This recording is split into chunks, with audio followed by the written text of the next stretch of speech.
There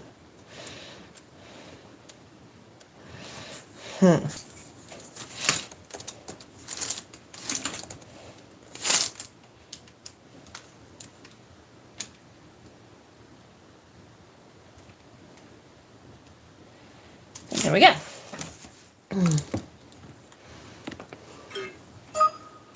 What?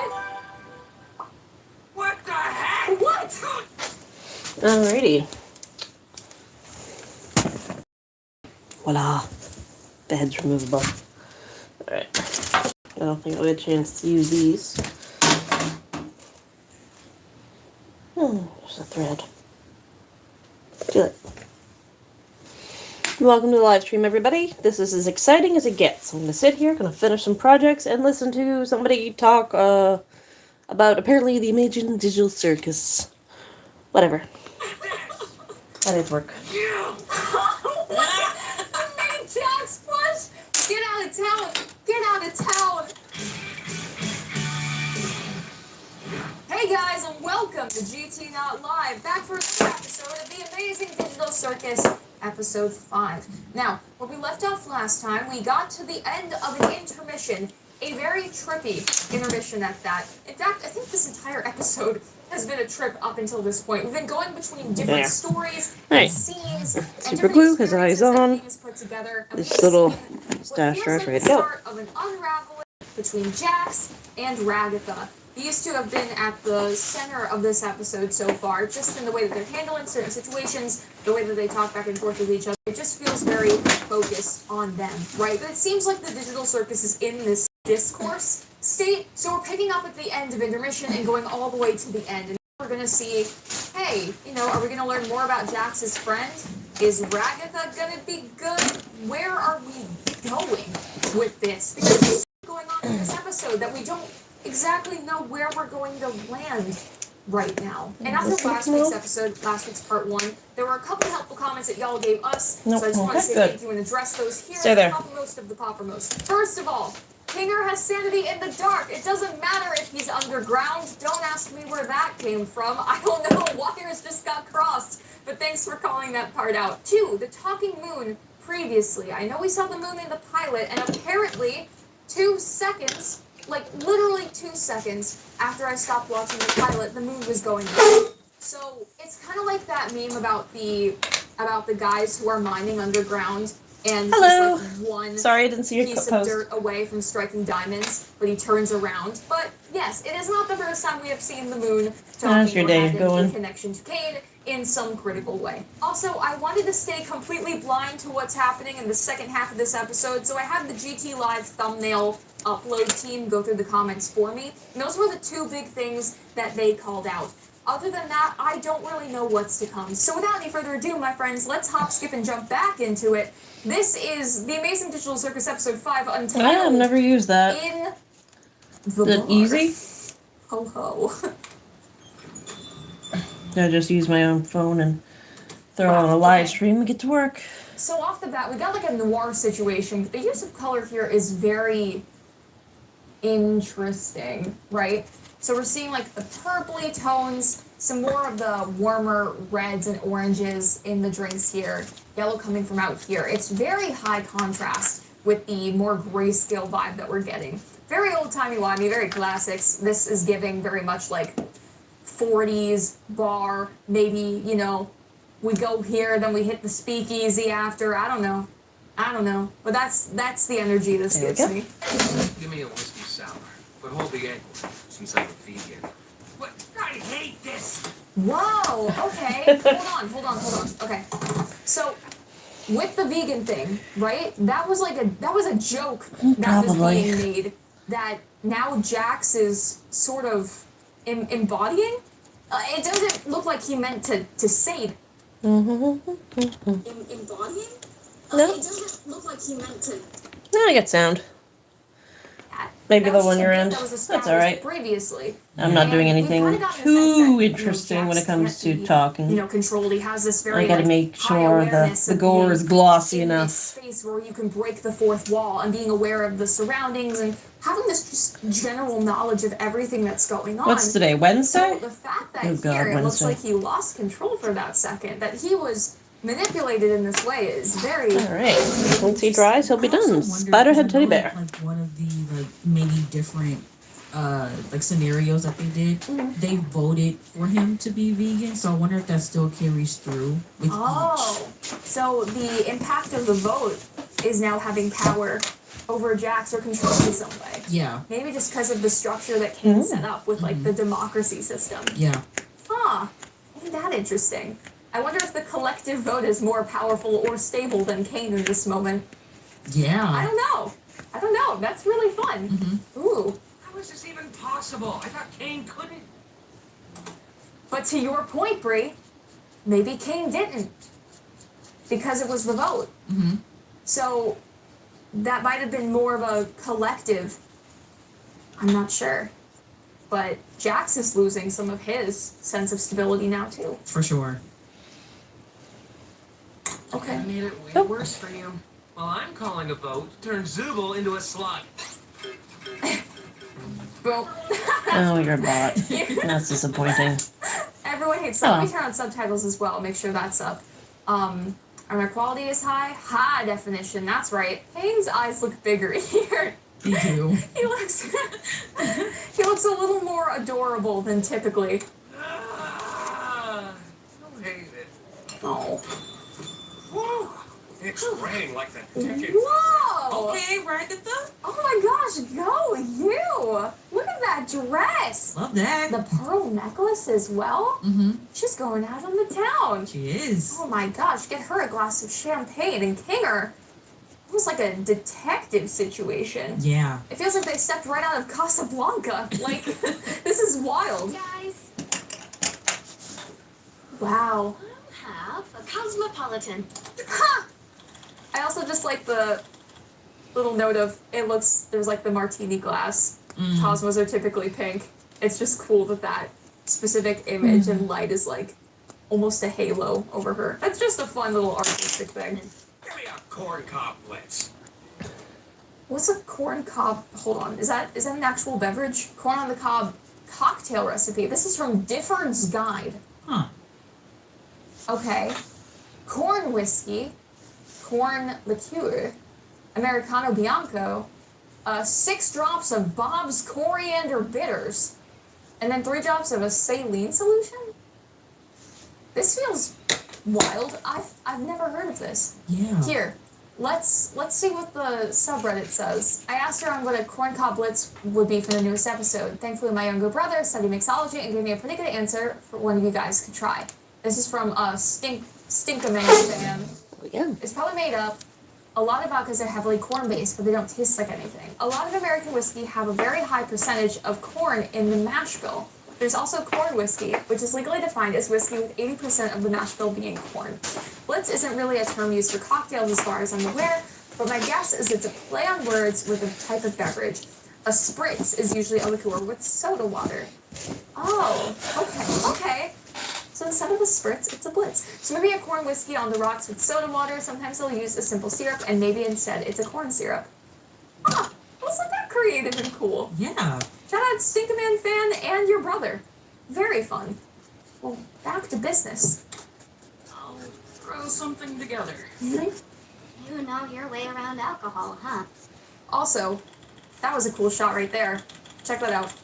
Just a minor thing, but worth it. Check it. The bottle of alcohol separating Jax pretty distinctively from the rest of the group here, right? Yeah. Like the group that that voted vegan, and Jax. I think Kinger is purposefully omitted here just to display more of that separation, right? So that's a really cool touch. Just thought that was Way interesting. around alcohol, huh? Yeah, this was one of my suggestions. Ooh. Worked at a bar briefly. Ah, okay. Some lore? Zubul is just cool. Yeah. I think Zubul is just cool. Yeah. Like, they're really kind to Gangle. You know, body problems, I can relate. But also just like, I feel like that's a cool thing for them. I feel like Zubul would be very fun to talk to at a bar. I right? agree. Like, you'd share life stories and they'd give really cool perspectives on things, and I would just be very interested in what they have to say. Yeah. I think that would be fun. I like making drinks. Sounds fitting for you. I agree, but I don't like the way you said Yeah, it. no. I like the way you said it. I know there's an implication there, but I can't be forced to figure it out. Yeah, I don't. What negative thing could that mean? I don't know. I think they're cool. Yeah. It's just so simple. I don't know. So, Pomni, you ever have any jobs? Or are you too young for that? I'm 25 years old. Oh, same. Wow. Oh my god. Me too. We're all 25. We're just like Pomni. Wow. I don't know. I knew that Pomni was like an adult, Mm-hmm. but I didn't know that Pomni was 25. Yeah. How fun is that? We're like quarters. And yeah, I was an accountant for a supermarket chain. Pomni was at the Kroger? Pomni was at Kroger? Is that Kroger's? Crunching numbers? Yeah. Crunching snacks? Mm-hmm. Dude. A supermarket? How'd you end up here? Well, I sometimes got bored of things, Mm-hmm. and I would seek out mild thrills, like Same. exploring abandoned buildings. You know? Hey! I did that recently too! You did. I went down a really old elevator. Yeah. I am Pomni. The Pomni. We're 25. We go in abandoned buildings? Yeah. Oh. And posting videos of it online. And she's a YouTuber! Oh yeah, that's your twin. That's your twin for real. Chris, for when my, digital conscious ends up in a digital circus, but Oh, fuck. It seems to be plugged in. it's cool in the meantime. Yeah. Cool in the meantime. I'm not really crunching numbers, but I am analyzing analytics. Mm-hmm. I am making data-backed decisions and advising other figures about things that they should consider and do. So Yeah. if you think about it and turn your head to the side, it's kind of like being an accountant. Yeah. It feels great when it's clean. The new Vylita H2 Pro and its 2 separate tanks. Sprays clean water, wipes clean, and the dirt goes into a separate tank. The new H2 Pro There you system go. from That's a Vylita. lovely little jackalope. To everyone who commands confidence in their skin. Nivea Firming Body Lotion Q10 plus vitamin C with coenzyme Q10. For visibly firmer skin and improved skin elasticity. Vintage, in as little as 10 vintage days, now, Nivea jackalope. Skin Firming Hydration Lotions. Okay, you're gonna need a bit to heat up. It's ocean spray juice, but way more sparkling. Nova Scotia's home support workers are in crisis. Low wages, unsafe conditions, hundreds left waiting for care. These workers are essential. Home care is healthcare. We can't fix our healthcare Nice and system clean. by paying these workers near minimum wage. Minister Barb Adams, you're reasonable. You understand this. You have the power to fix it. It's time to act. Tell Minister Adams, support fair wages, guaranteed hours, and safe working conditions for home support workers. Yeah.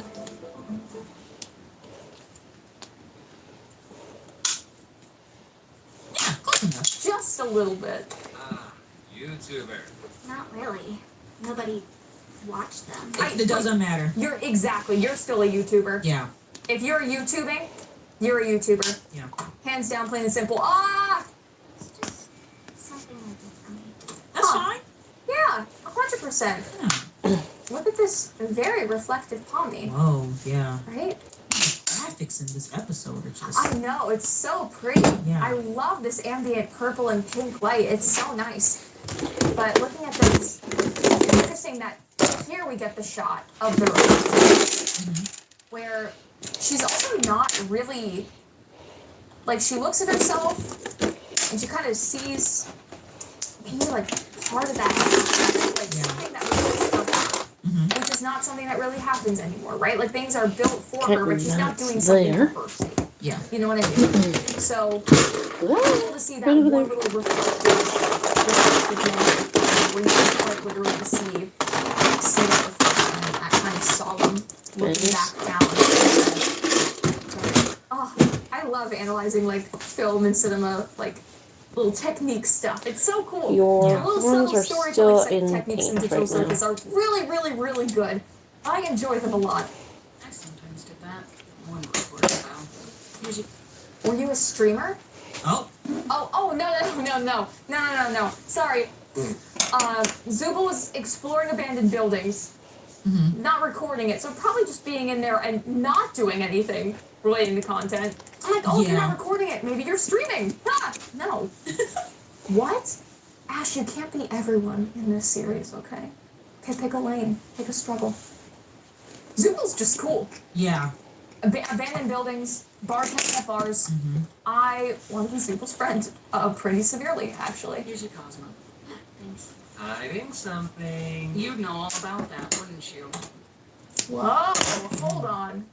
Okay, wait, whoa. Hold on, go back. Hiding something. You'd know all about that, wouldn't you? Oh my god, wait, okay. Oh, ooh, okay, tension. I want to see this play out before I say anything. Your story. Ah, I thought you'd never ask. Well, after my lung cancer diagnosis, me and my What? junkie associate chemistry class I used to teach started... How about you, Gangle? Whoa. I don't even know where to begin. Hold on. I thought you'd never ask. Well, after my lung cancer diagnosis, me and my junkie associate from a chemistry class I used to teach... Is he quoting Breaking Bad? It's not a quote, I guess, but Oh, maybe. that's just Breaking Bad. Huh. The- I've never seen Breaking Bad. Okay, so here's a summary of the premise. My lung cancer diagnosis, me and my junkie associate from a chemistry class I used to teach... Sold drugs. That's the premise of Breaking Bad. Okay. It's literally just the show. Because I was like, why is Zubul so dismissive of it? Yeah. And then I was like, that's a lot of information. I'm lost. I don't get it. And then I went back and I was like, oh, this is a Breaking Bad reference. Which is also interesting because Breaking Bad came out 2008? 9? Do you know? Can you look it up? Sure. So, Breaking Bad came out one of those years. It was very, very, very popular on Netflix, especially in the early 2010s. And I know there's been a lot of ambiguity, at least within the theorist channels, about when the digital circus is happening, even though I feel like, VR headset, and now Breaking Bad, and placing us very solidly in, 21st century, latter half, to have that widespread understanding of Breaking Bad. We're really honing in, and it's kind of pushing away any kind of ambiguity or doubt that this is actually happening in the early 2000s, right? Because there's all these references to things that are far more timely, like YouTube, which was 2005, YouTube 2005, Breaking Bad 2008. So we are working off of people who were aware and functioning, or who had awareness of things that were happening from the mid-2000s, probably until the present. I would just wager to say this is present day. I know there's been a lot of conversation about it, but that's where I'm at right now. How about you, Gangle? Hey, I wasn't done. If you're gonna make shit up, at least be creative about it. Yeah, exactly. Was that something?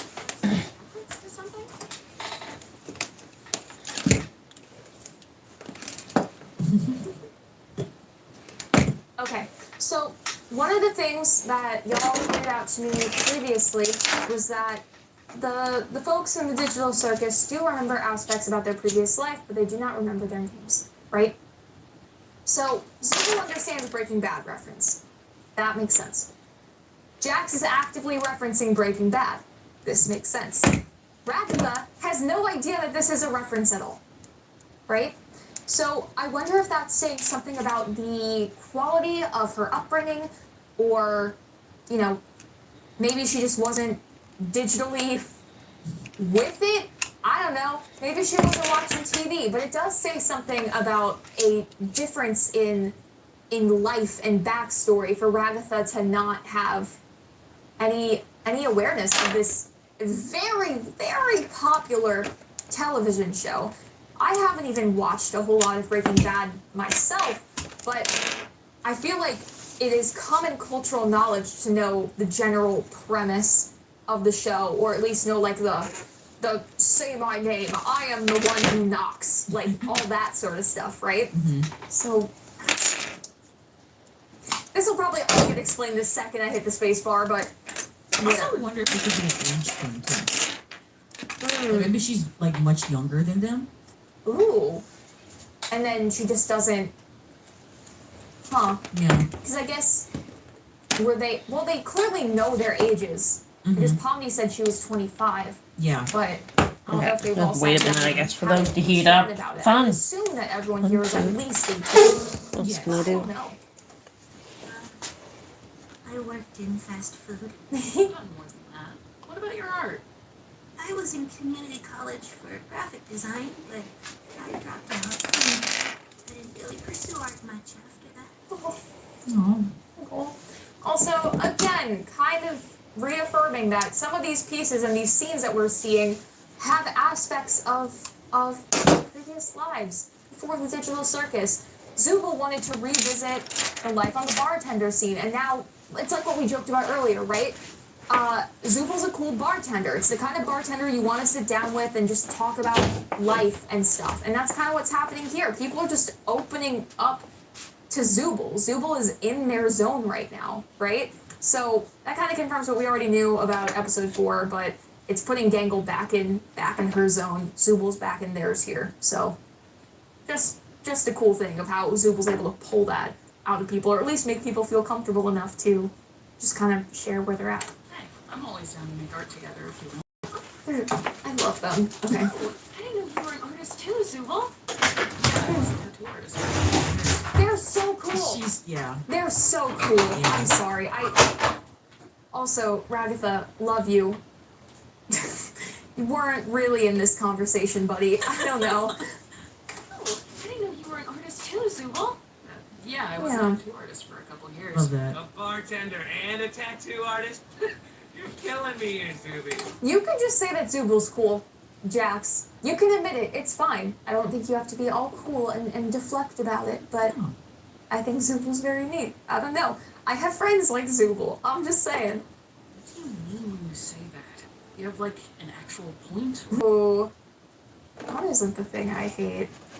Oh, interesting. I mean, it's also a point of Jax isn't real with anyone, and he has a bunch of, knowledge or this kind of like snide attitude around the digital circus, but there's this very distinct lack of honesty from him and an unwillingness to open up or connect. I'm gonna get those done tonight. With others. Oh Jesus! So, 9 people wandered in here. You guys lost? Towards that here, unless it's like fun isn't the thing I hate. The thing I hate is you. I guess something now. All right. What else can I cut up? I've already gutted Winnie the We Pooh. keep seeing Jax and Ragatha paired up together in this way. Whenever there's a strong Jax moment, it is usually Find a lid. by a Ragatha moment, or vice versa. This just keeps happening this entire freaking episode. So, Real mod.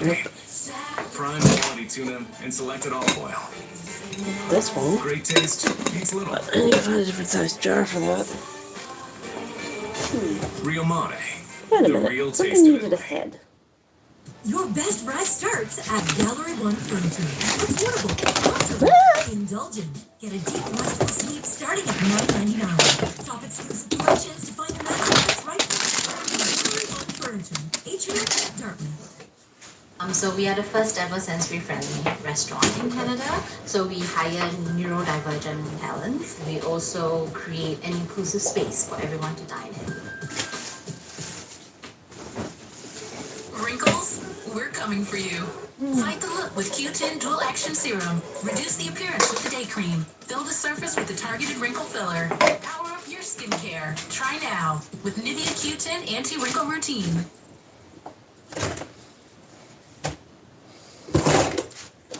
just a thing to call out. Jeez, where to start? I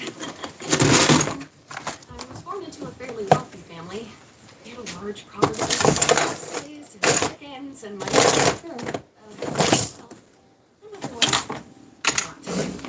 Oh.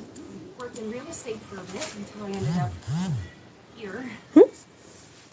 Sure, she doesn't miss me. I certainly don't miss the yelling, and braiding, and guilt tripping. Oh my gosh, wait, okay, whoa. Oh, that's... Where are these fucking lids? Really upset. God damn it. Damn it. I can't do anything about it. I feel like this also Alright, I explains gotta cut someone else's head off, I some guess. of Ragatha's tendencies as a character, where she wants to be Will you fit? ever the supportive one and to have these deep connections. A narrow with people. little She's neck. been trying so hard to connect Still too wide. with Polly and be there for her and be that supportive figure for Polly. But it just hasn't worked. There's always been this little bit of like tension and friction between the two. See, my And face nearly she's touched the trying back, so... so And this hard. wouldn't be good because the shoulders are too wide. And what we're hearing And these here, are too you know, wide.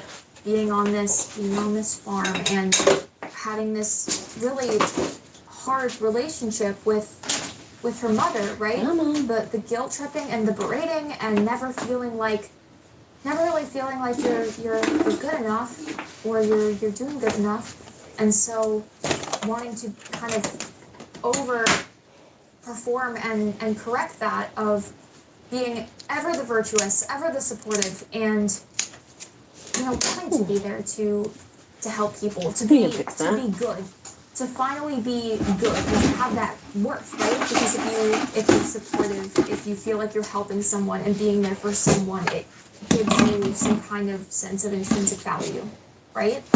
And Off with its face. in these kinds of relationships and situations, like if you don't feel like you're being good enough, then you just feel like a awful, terrible person who's not enough. So I can see Ragatha falling into that more here with wanting to, hop into conversations, be, cheery, peppy, positive, supportive, and there and a friend and having people's backs, but just can't make it happen. It stems from not feeling like enough and not feeling important and feeling, That looks weird, I love it. Yeah, just kind of a farm girl. Nothing too out of the ordinary. And then the immediate, oh my god. And of course it goes straight to Jax. Yeah. Right? Like the immediate, I overshared. That wasn't being good enough. That's not being good enough. Break it, push it away, back with the facade, right? The wall comes right back up. That little bit of vulnerability that tells us just enough about some of the motive behind Ragatha as a character, right? Wanting to be there, wanting to be enough. And what we see here with Jax, right? Like, there's a reason it goes straight back to him. There is a reason for that. Because they're kind of two ends of a similar spectrum, right? Of dealing with hurt and loneliness, whether it's losing a friend or feeling disconnected, isolated in the before times as well, right? I don't know if there's going to be parts of Jax's story and backstory that contextualize this a bit more, but where Jax tends to pull away and kind of criticize everyone around him, not even bothering, right? To try to make these very meaningful connections, being, ever the aloof. Ragatha is trying to do the opposite, where she is like overextending herself, right? And trying to, she's trying too hard. Jax has decided it's not even worth trying when it comes to, being liked and forming these relationships. They're kind of two ends of that same spectrum. That's how I'm viewing them in this moment. And no point in asking King. And look at that. Okay, that little pause was interesting too, right? Because also, check it out. We have purple over here, yellow over here, right? And these are the main colors that are part of Jax's character design. But it shows a little bit of a divide going on, right? Like, this is Jax also pausing to take in and getting some more context about who Ragatha is as well. He's been very antagonistic towards her and towards many people within the digital circus, but having that one moment of maybe there's some kind of connection here. Maybe the hurt makes them similar in a way. But this feels like a moment of pause and reflection about the situation. and some kind of dissonance, some kind of turmoil. These two sides being shown here. Ooh. I can't say for certain how Jax's past connects to Ragatha's, but they definitely feel, in terms of how they deal with being in the circus and with whatever. It's very heavy. It's very beanbaggy. Very, very differentiated. And no point in asking Kinder, because there's no way he remembers anything. Never better. Oh, well, Kinder got a lot of his past, but it does hurt a little bit to see here that, you know, we don't have that more grounded Kinger and backstory, but it's okay. At least we got it beforehand, right? Do you guys know about his wife? Huh? What? Whoa! Interesting. Wait. Do you guys know about his wife? That feels like something, I don't know. I wonder if I've been attributing too much knowledge to Jax. He just has always had this, like, awareness of the circus and the breaking of the fourth wall and what. But that seems to genuinely get him off guard. Yeah. But, and obviously, Kinger.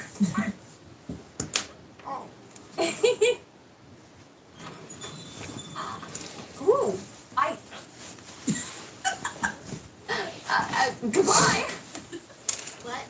That's disappearing guy. That's just what he does. Oh. I see. Sick.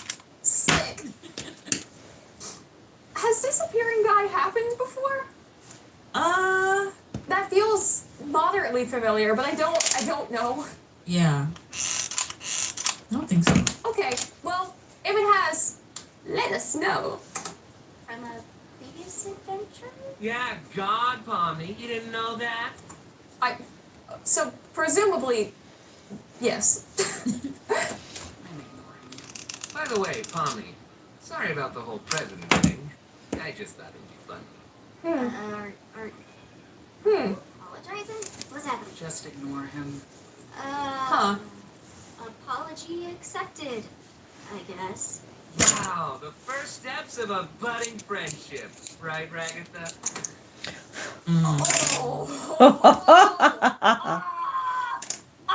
Okay.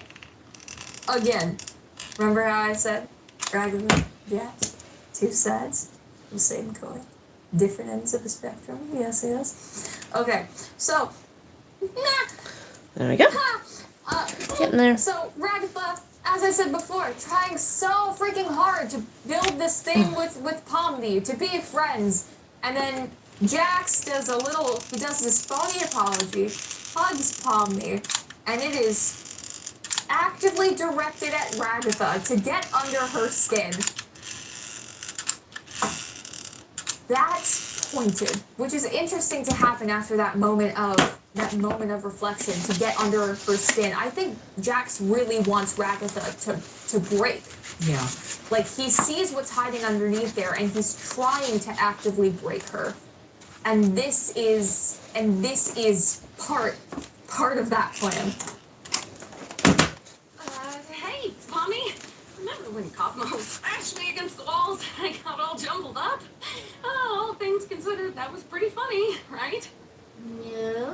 Oh. Not really. Oh. Yeah, no.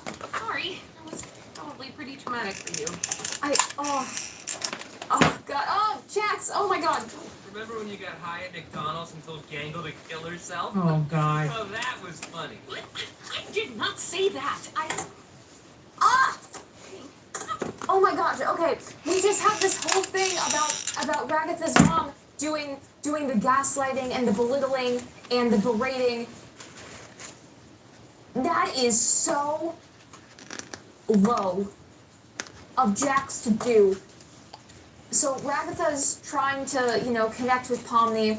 She realizes she made a mistake. She's going back and falling onto, behaviors and things that happen when you're in a situation with someone that you feel like you have to tiptoe around. Like, oh, I'm sorry. Just immediately stepping back and, over apologizing, the guilt tripping aspect of it, right? And now it's, oh, no, I didn't do that. I think, did I do that? I'm unsure of where I am now, right? But Jax is intentionally putting in the knife and twisting it to try to break her. But by like triggering these parts of her past, that's twisted, dude. StrucTube is your go-to destination to transform your house into a home. From modern furniture to stylish decor, explore a wide selection of pieces to create the perfect space you've always dreamed of. StrucTube, gentlemen. Hey. How about you? You want to play me one-on-one? Nope, nope.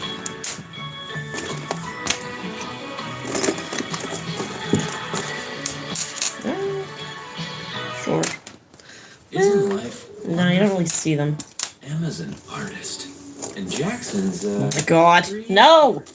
And this A little bit of color. so crunchy and delicious. Oh, wait. That feels terrible. There we go. Ah. No, of course I didn't. I really feel so alive. Oh my god. He's just smiling in the background. That stupid sauce in my eye! Jeez, Raggy, just let yourself be mean sometimes. Funny. Yeah, constantly tormenting Gangle's really funny, Jax. Oh my He's gosh. tormenting everybody. He really is. And look, okay, you guys. Oh dear. You guys all take this place way too seriously. Uh-oh. Why are we grabbing the We're corn? going for the corn. Why are we grabbing the corn? Okay, so again, Ragatha's trying to be so nice and supportive There and we go. friendly. And Jax is like, be mean, screw it, who cares? What's Yeah. the point? Like, it's just, again, this dichotomy is being built There. upon and built upon and built upon. There's like, a purpose this to is this, very much the I dynamic promise. that you're supposed to see here. But, oh my gosh, it comes off so demented. What is this? What? Can you get the thing away from me? Are you afraid of corn? What? Corn. I'm bored. Let's go to the next adventure. You're not even. Oh! Huh, I wonder What? why he cut that short. Why did he cut that short? Also, why does Zubul know that Jax is afraid of corn? Yeah, knows what do a you lot. think? Yes. Zubul does. Yeah. I feel like Zubul is a very What do you observant think? character as well. I honestly think the bartender and tattoo artist role are really good contextualizers of Zubul, of like being a listener and a supporter, right? That's interesting. Zubul does know a good bit. The corn is so particular. Right? So particular. Like, also, I feel like I have to say, what was Ragatha's farm background? Did you mention anything about crops? A large property with horses and chickens. Okay. That sounds like a cult! If there was Fuck's sakes. maybe a shared background regarding things growing, crops, livestock, the like, or if there was like maybe a background connection that could have been made there. But corn, I don't know. Yeah. I don't know. Who's afraid of corn? I'm bored. Let's go to the next adventure. But you're not even a part of.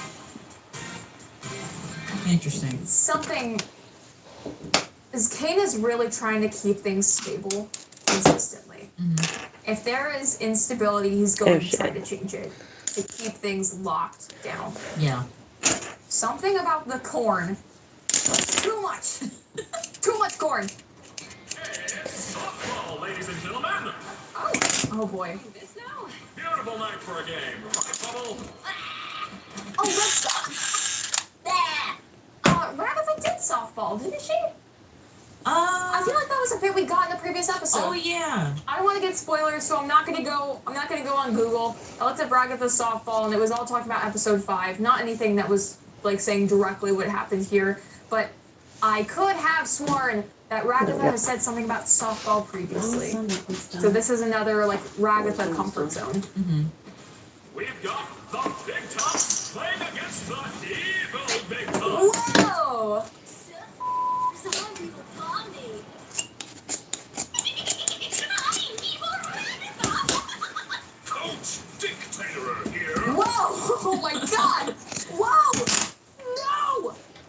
Oh, because an evil king. Yeah. Dictator. I get you. I don't know. With today's times, you have to understand this frame had me nervous. Hi guys, I'm Evil Jax. Oh my god. He's Ulu? Evil Jax is... Hi guys, I'm Evil Jax. I'm Bazool. Yibba-dooba-dabba-dooba-dabba. That wasn't in my suggestion. Why don't I get an evil cloak? I was about to say, Bangle's gone. Why? And replaced with the Orbsman. That's a very interesting differentiation. Also, check it out. Another one of these like NPC figures sitting in the background here. Good. C and A. Cain and Abel is what we've speculated about for what this could stand for. Anything else in the background here? Don't smoke. I do have like a severed head over here I need to do something with as well. Headphones as well. I'm thinking of putting just a little hook on the back to hang on the wall and having like red crystals and beads hanging from the neck like it's been, you know, severed but pretty. Oh boy.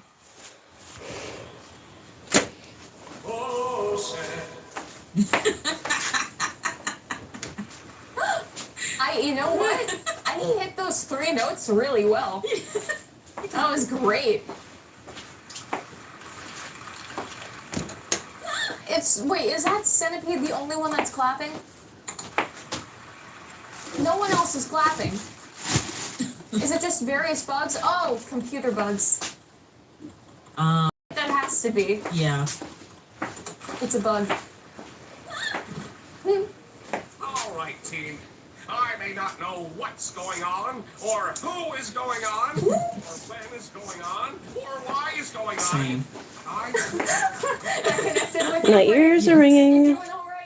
Someone's talking about me. Okay, we can go get some good Hopefully only berries good later. things. Okay. Probably That's not. a possibility. I want you to be okay. I appreciate that. Okay. Okay, cool.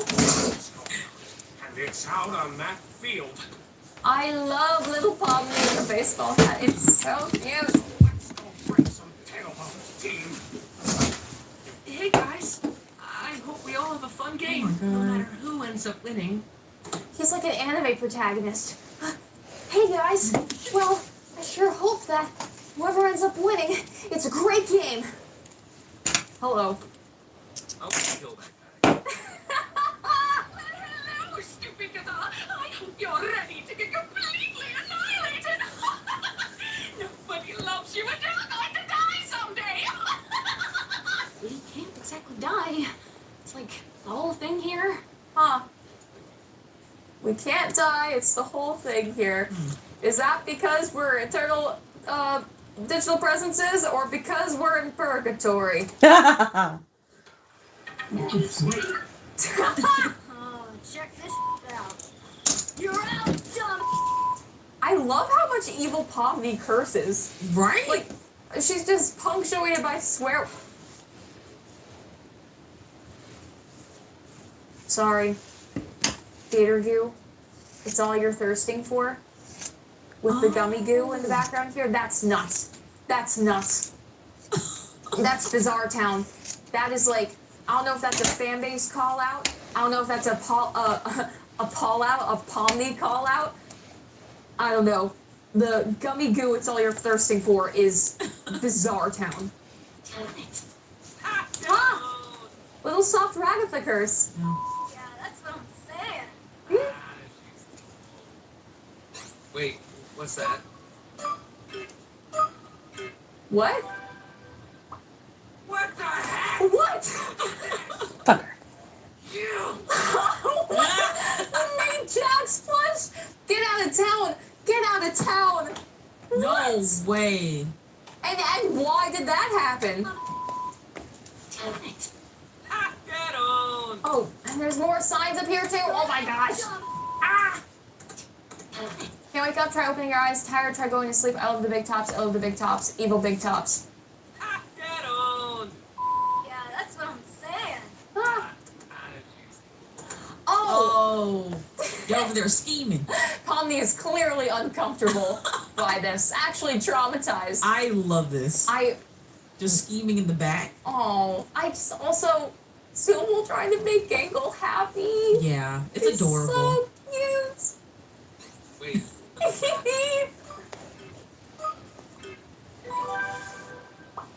Yes! Who did this? You! Jax, you're up to bat. I can't, don't wanna, I quite look like this though. Good. It's fitting for you though. Yes! Yes! Zooble is a savage. Oh my gosh! It seems fitting for you though. Ah! Okay. That's also so funny because I feel like Jax gets so many like Tumblr sexy man allegations against him, so it would be fitting to put you in a maid outfit. It would be.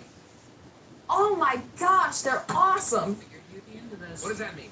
What's that supposed to mean? I'm just having fun. I forgot you ate fun. Awesome. I have never seen you this upset about something. Yeah, actually.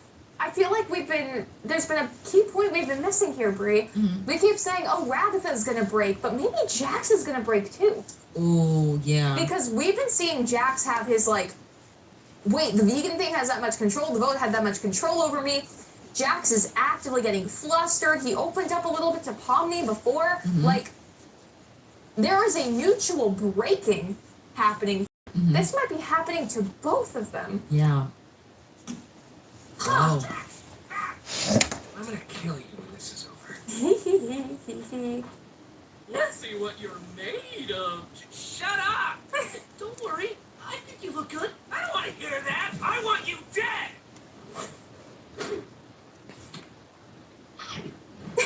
Well, guess there's no more ball. The classic chomp sound. Also, all the litter on the staircase. Y'all Right? should be ashamed. Absolutely ashamed of yourselves. We're done. Wait, I got this. Hey! Sorry, Zooble. It's just the perfect regulation softball size. We're not playing baseball here. Wild. Literally, like, hold on. Going back to evil Zooble. This is like two matching eyes. Yeah. Those eyes actually match. And they weren't... Wait, what does that say on evil Zooble? No, go back. Your eyeliner's fantastic. It just says, I'm evil, written on there. Goodness. Wait, Jax! And there is a trash can. I'm sorry. We'll get to the lore thing in like a second, but no, go back. Traumatized Pomni, I know. Look at that. Right there, trash can. That you couldn't just walk up there and drop in the appropriate receptacle. Where is Come it? on. There it is. That's just disrespectful. That's upsetting to see. Yeah. You know? Like, much to the chagrin of my friends, I have been known to pick up litter off of the street and throw it away, and then find the nearest restroom to wash my hands immediately. Because it just makes me so sad to look at, right?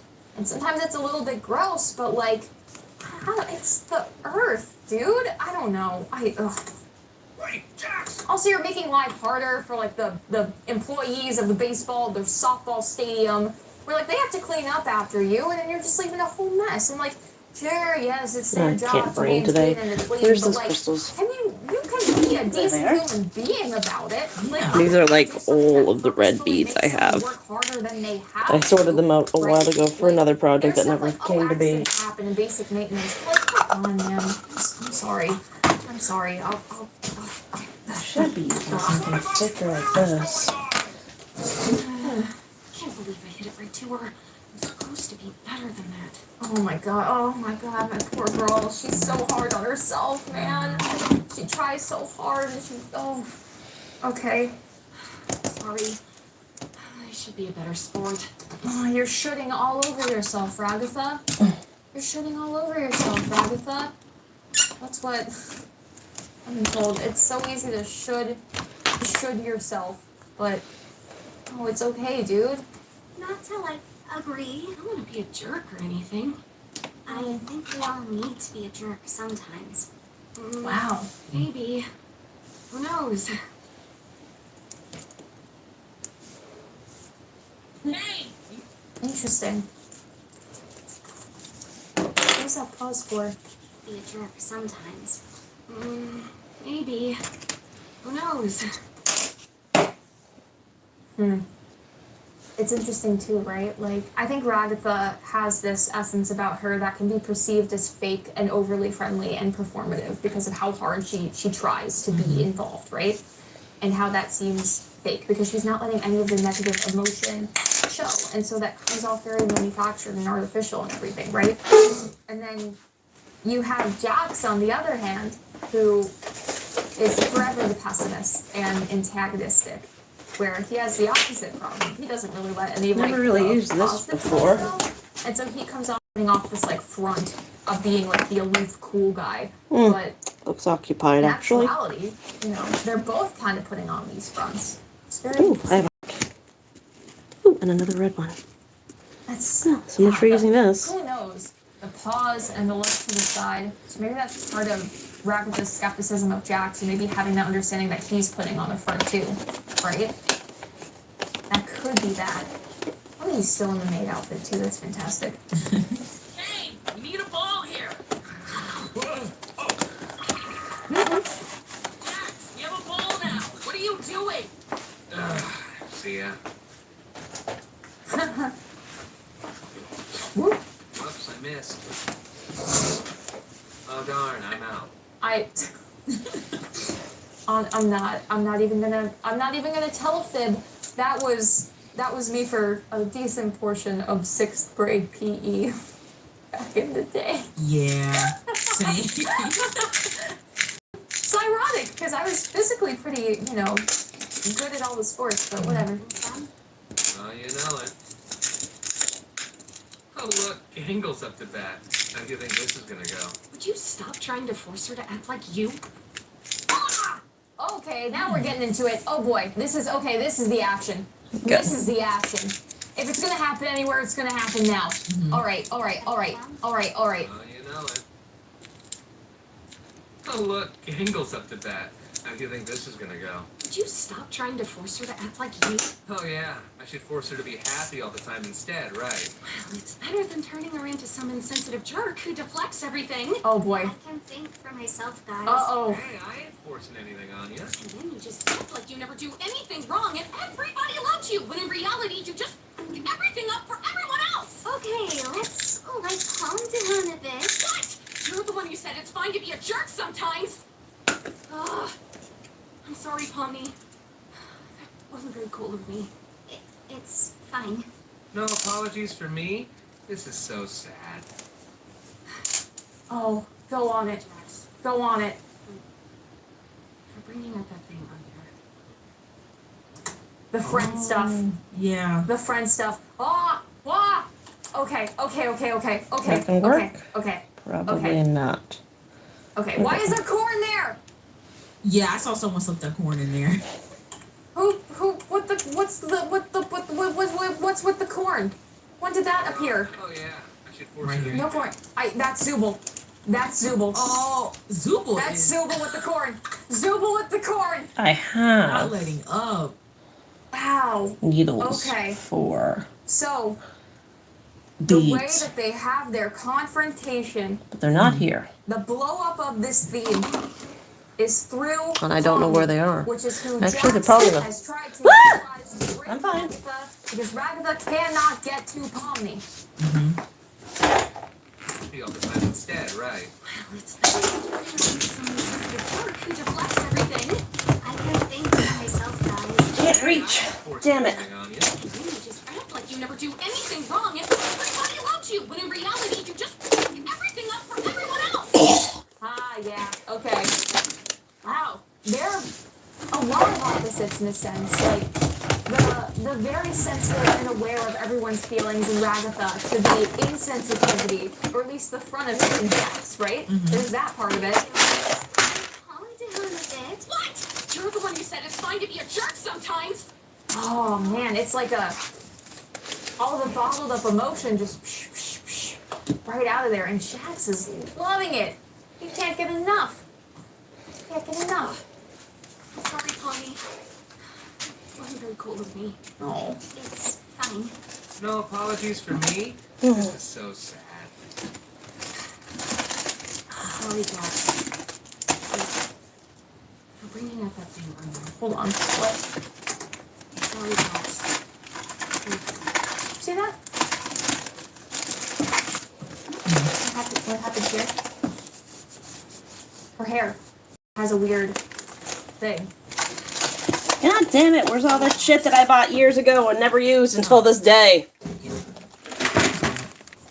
Happening or glitching Beating with needles. Alpha, or Found them. I knew I is had this them. like, what will lighting with animation? Yeah, might be lighting. Because like it feels minor enough that I can't. Like this just feels like a weird, really. It's like a clear version of a moving object, right? This is very highly defined. The rest is. So I don't know.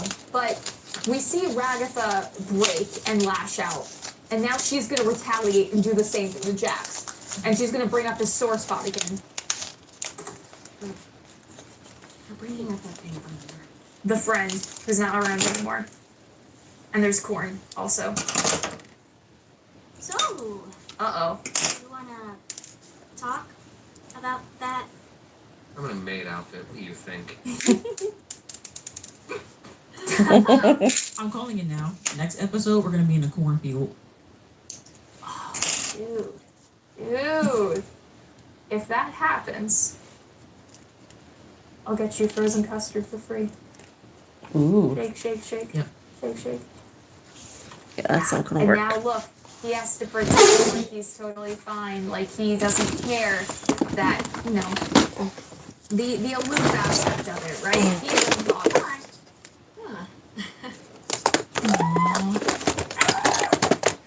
Oh, she finally got what she wanted! Oh my gosh, he helped someone! Yeah. He helped someone! Good! That one's a little bit better. We'll go with that one, I guess. Joke's on you. I've already forgotten what you're talking about. Why is she Southern? Why'd you make her Southern? Hey! Joke's on you. I've already forgotten what you're talking about. Why'd you make... LOL. Why'd you make him Southern? Huh? I think I need to have a little conversation with someone. Wowee! Another home run! God damn it! What? Whoa. Nice going, Zubul! All right, Pomni, you're up. Think of it as a second chance to show him who's boss. Yeah. Oh, redemption! Love that. But Zoe another home run! And that makes 3 home runs in a row! The Big Tops win! That's Whoa. how softball works. Well, that's how my softball works. We're done! Hooray! Man, we didn't even get to bat. Huh? You direct! Whoa, okay. What the? Okay, hold on. Let's break it down. First of all, 57. Yeah, where did that come from? 57. 57 is a number that keeps happening in the digital circus. 57s pop up a lot. It happened again here. For what reason, I do not know. But it keeps happening. And I just want to call it out and make it known on this silly little show we have that 57 is back. 3 home runs in a row! The Big Tops win! So, she goes up to bat. She's willing to give it a second chance. But she doesn't even get to hit. Because Evil Zubul is on the ground. Evil Ragatha's looking at her. Evil Jax is ooh-wooing in the back. But Zoe another home run! And that makes 3 home runs in a row! The Big Tops win!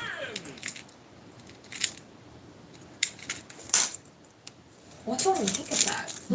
He ended the game again. Yeah. Is there a reason? Like, I mean, Evil Zubul is down, right? Like, they're not coming back up. Mm-hmm. But is it just because Zubul knocked them out? I don't... That's not how softball works. Well, that's how my softball works. We're done! Hooray! has a pass in softball, which I'm 99% sure she does, because she also made the correction if that's not how softball works, right? God, this is annoying.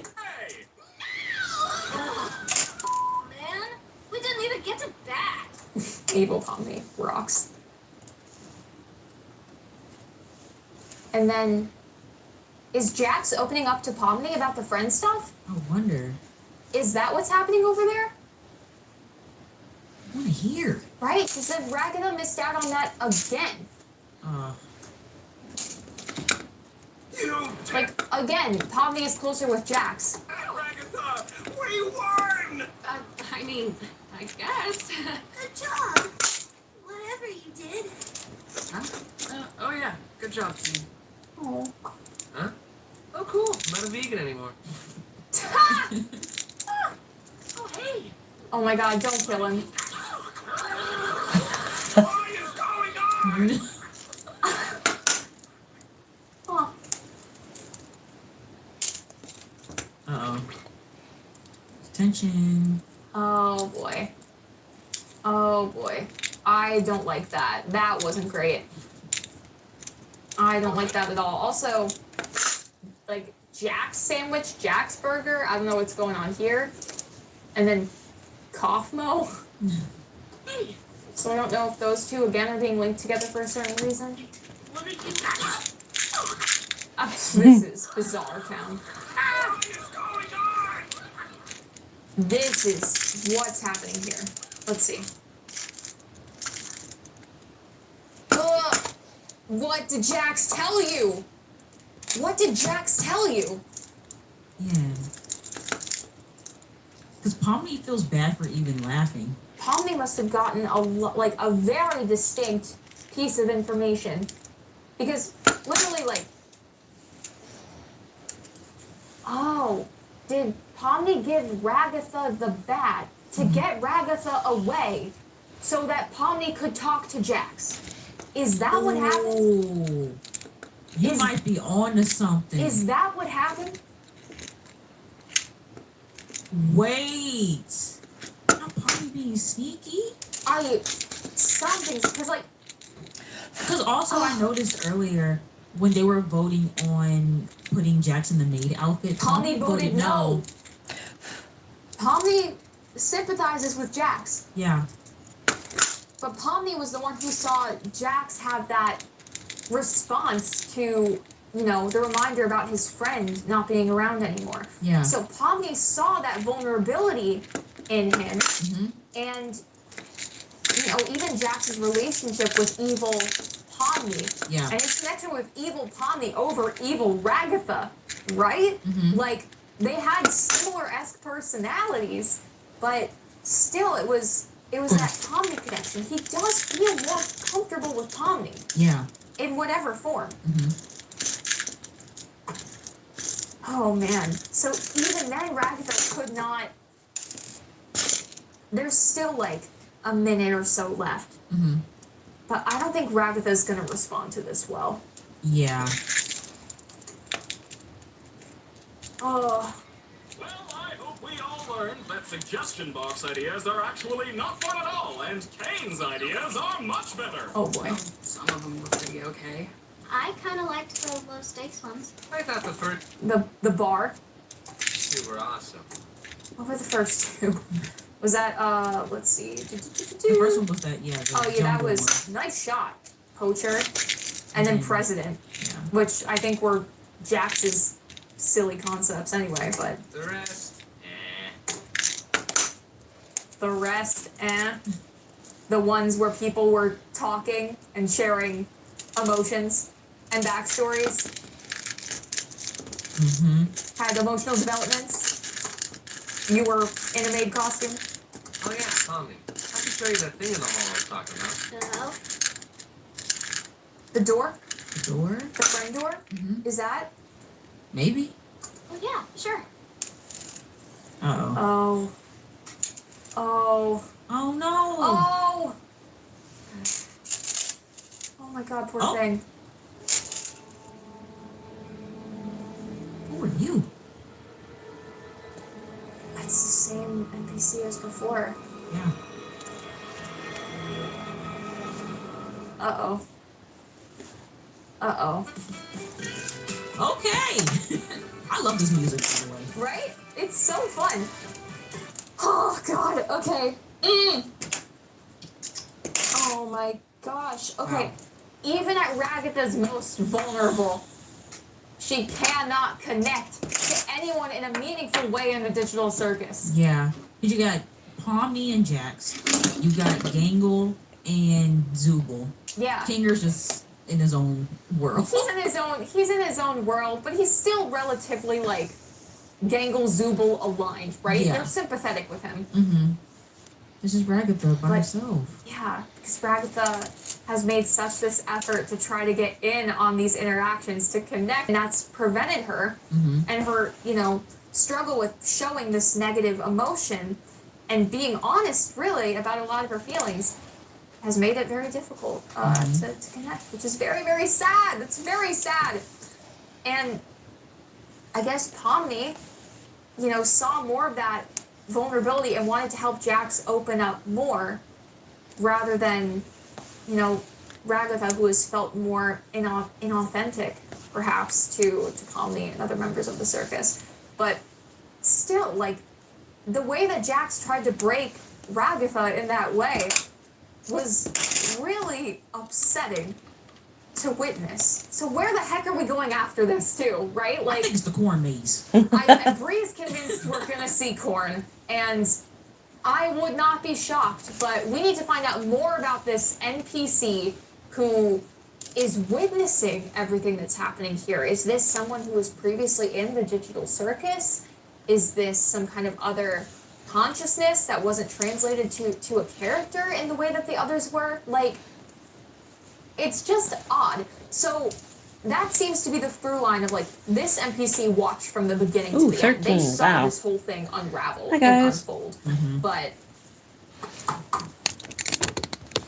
we're in for a hoot next time. Ragatha is probably going to get pushed even further. We're going to get more information about Jax and this friend. But what I can tell you, just by the feel of what's going on here, is that episode 6 is going to be bizarre. We have now set this up where the stakes are high. Emotions are at a high, right? Relationships and alliances have been formed much more solidly than in previous parts of the series. I anticipate we're in for a doozy, my friends. And you can bet your behinds that we're going to be analyzing it here on GT Live when episode 6 happens. Let me know what you think. Okay, put your thoughts in the comments below. And what are you thinking before episode 6? And if you have any big questions about the digital circus up until then, throw those in the comments as well. Let's see if we can have a little theorizing huddle session down in the comments below. So thanks so much for watching. Remember to subscribe if you haven't already, and I'll see you next time. Remember, this wasn't a live stream, but it sure was a video for you. See ya.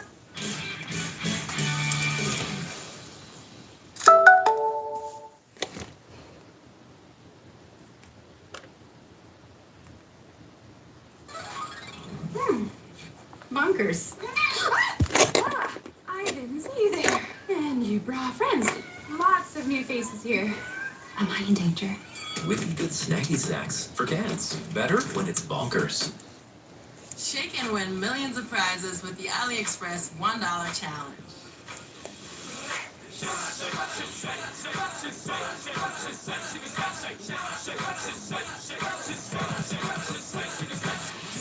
Get unreal deals for just $1. Win $10,000 in flight credits and a $3,000 AliExpress shopping spree. Download, shake, win.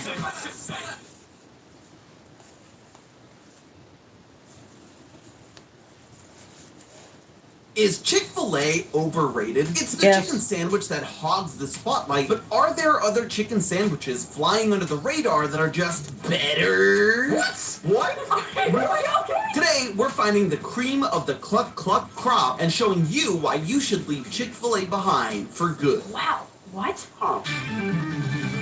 Hello Hello, Internet. Welcome to Food Theory, the show that's literally chewing on the facts. This chicken's incredible. Remarkably pickle forward. That's right. Today, we're finally putting one big argument to rest. What is the best fast food chicken sandwich? When we covered the best pizza a couple of months ago, Lee and I got into a bit of a debate because while he did convert me to a Papa John's lover back in that episode, I stayed firm in my belief that Popeyes is the best fast food chicken sandwich. He's a Chick-fil-A kind of guy, and personally, I think it's overrated, especially since they changed up their fries, but that's a story for another time. So, what better way to find an answer than by putting the chicken where our mouths are? 6 of us will be blindfolded while trying out 7 different chicken sandwiches, and our combined scores will determine which one is the best. And hey, because Taste-O-Vision won't become a thing until 2042, I'm never making another one of these bitches again. Until the end, so you can play along and guess which fast food chain each sandwich is from. Write down your guesses in the comments below and let us know if you were right in the end. And let us know which sandwich you think will reign chicken supreme. So get out your napkins as we dive in mouth first.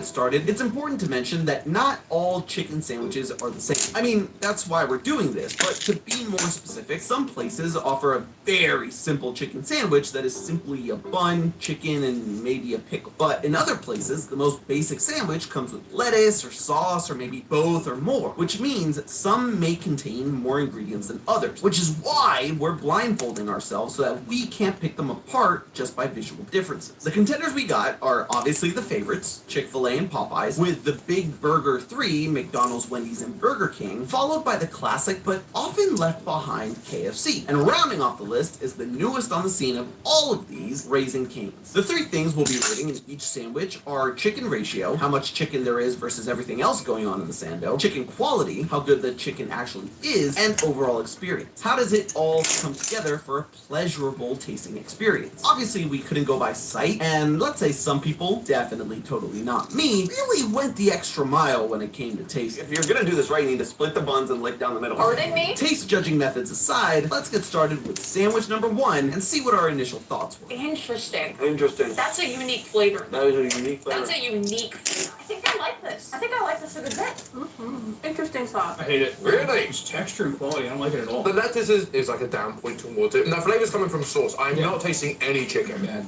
It's bad. Okay, so some mixed opinions on the first sandwich. But now we get to the critical part, which is asking everyone what they thought regarding our 3 categories. Chicken ratio, I took that bite and it was like, hey, what if your entire mouth was filled with sauce? So, like, chicken ratio is like a 1. I would give that chicken ratio, I would put that at a 4. There's a lot of chicken in that. Pretty good, in my opinion. 4. I'm gonna say 3. It is a lot of chicken. So I'm gonna go with a 4. I agree. I prefer the chicken to have like a higher percentage of real estate within my sandwich. This did it really well. I'm gonna give it a 4 as well. Pretty much everyone gave this a good score except for Lee, who felt he pretty much only got sauce. Let's see if their opinions on the chicken itself are positive. The quality doesn't taste amazing. And the chicken itself was juicy. There was just no flavor. Yeah, there was no oomph. I'm gonna say 2. I think I'm gonna go 3. That's pretty good. Yeah, I'd say 4. Agreed. 4. It's up there. I'd give it a 4. I disagree. I think the breading, it was a lot of chicken, which is great. Yeah. But the breading didn't have much flavor to it. The seasoning is not there. It's dry, and it's just not flavored It's well. dry So- for you? Yeah, it is a 2. Chicken quality scores were a bit all over the place, but surprisingly, we all gave the overall experience similar scores. But I felt that the sauce compensated for the overall sandwich, so I did give it a higher score. Once we totaled everything up, sandwich number 1 got a 20 for chicken ratio, 19 for chicken quality, and a 20 for overall experience, giving it a total of 59, which is a solid start, probably. No frame of reference. We'll find out more in sandwich number 2. Not dry. Very dry. Oh, so much more chicken. That's immediately better. The thing I will say, the sandwich as a whole is incredibly dry because there's nothing else going on in this. This has a great bun feel, I gotta say right now. Remarkably pickle forward, which I am not mad at. The chicken itself is kind of bland. I'm grazing the entire thing, and like I can barely tell when the chicken ends and the bread begins, and that's not a good sign. Dry, if it's there at all, is the last thing you want to hear about chicken in a sandwich. So, unsurprisingly, a low score for most of us. Except for Tom and Lee, believing it to be of better quality than sandwich number 1. With chicken ratio next, I'm starting to realize that Tom and Lee, being contrarians, is a bit of a thing. mean, ratio is much better. I'd say it's like a 4. Yeah, I'd agree with that. Okay, bread we got a and skull, the we got chicken some are crystals. indistinguishable because they're both so dry. I And don't the want to have to ratio gets redo thrown off because of the that. little I'm gonna give loops. this a 1. It's dry. I can feel it in my esophagus, but the pickle is a very good pickle. I'm gonna give it like a 2. Mine did have like chicken, its little butt sticking out. It's a good butt ratio. Maybe a 3. I was also gonna say a 3. When it comes to our experience rankings, finally we're all on the same page. For now. At best a 2 because I agree I do kind of like pickle. At best a 2. It's a 2. Needs more on it. I'm gonna say 3. I'll be generous. Never doing this one again. Bun. I would rate the sandwich experience probably. Unless I can Like, the figure out how to flavors do were this really better. good, but I think I can't go higher than a 2, but there wasn't like anything stand outish, and there was nothing to kind of bring the whole thing together. Look at us being in agreement. One big happy family. So with a 17 for chicken ratio, 17 for chicken quality, and 13 for overall experience, sandwich number 2 had a total of 47, 12 points less than sandwich number 1, putting it at the bottom of our scoreboard. Sandwich number 3 got a little bit of hate early on. I'm so much mayo. I recognize the taste of the breading. It's very Burger King forward. Ash and I, however, hated it a lot. No, nah. You don't have a. Oh my god, what's going on? What are you doing? Are you okay? Everything's fine. Fine. This chicken sandwich was so bad that we almost lost Ash entirely. Thank the chicken gauze Amy was there to help them because under the blindfold, I had no idea what was happening. While Ash recovers from that first bite, let's check in with everyone else's opinion on the chicken ratio. Chicken ratio, I would say maybe like a 2 out of 5. I would put it at a 3. I don't think it's like overwhelming, but I feel like it's middle of the road for me. The chicken is the same consistency as the bread. I don't appreciate that. What chicken? There was chicken. Yeah, couldn't tell. 1. Absolutely not. That is literally one of the worst things I put in my mouth. I don't even know, and I'm not gonna take another bite. I did not get enough chicken in that bite because it was so wet and mushy. If that was chicken, something happened to it. Okay, so relatively low scores for that one. And if you hadn't guessed already, it doesn't get much better. The 1. 1. Like a 2. Ah, shit. I'm really not a fan Lost of that. one bead. Yeah, I'll That's take the whole This is pattern. the worst sandwich by far. So after a quick and very disappointing round, sandwich number 3 got a total score of 26. 26! I'm pretty sure a sandwich made out of one of those squeaky rubber chicken toys would have gotten a higher score. I know exactly what this is. No, I don't like that. That's so fun. And I don't like pickle. Ratio again, I'd put that about 4. I agree. Ratio about 4. I'll say this is a 3. It is a fairly thick patty, and it feels uniform, but there's a lot of bread. I have to agree. I was actually going to give the ratio a 2. That was a winner right there for me. Yeah, I'd say 1. Although people had their suspicions about which chain this chicken sandwich was from, people couldn't ignore the fact it was dry and bready and clearly not enough chicken. In general, Tom and Lee were being much more generous with their scorings, resulting in a 4 from both. But the rest of us needed more than a pickle to be satisfied, as proven by our scores for the remaining categories. I'm gonna go with a 2 here because it is very dry. It's not crunch. It's really salty. As this sandwich deconstructed before my very eyes, which are blindfolded, the chicken, it became very evident to me, was quite dry and hard on the outside. I'm actually going to give it a 2. No. Yeah, I was like a 1. Quality, I think I'm going to put that at a 3. It was fine. Quality, oh dude, it was a 5 because that was Chick-fil-A. The actual sandwich experience honestly was poorer than I would have hoped. It was a 3. Yeah, I'd give that about a 3. Solid experience, nothing to write home about. Yeah, I'm sticking with a 3. I like the pickle. I like how it's pickle forward. I also like how it's distinct.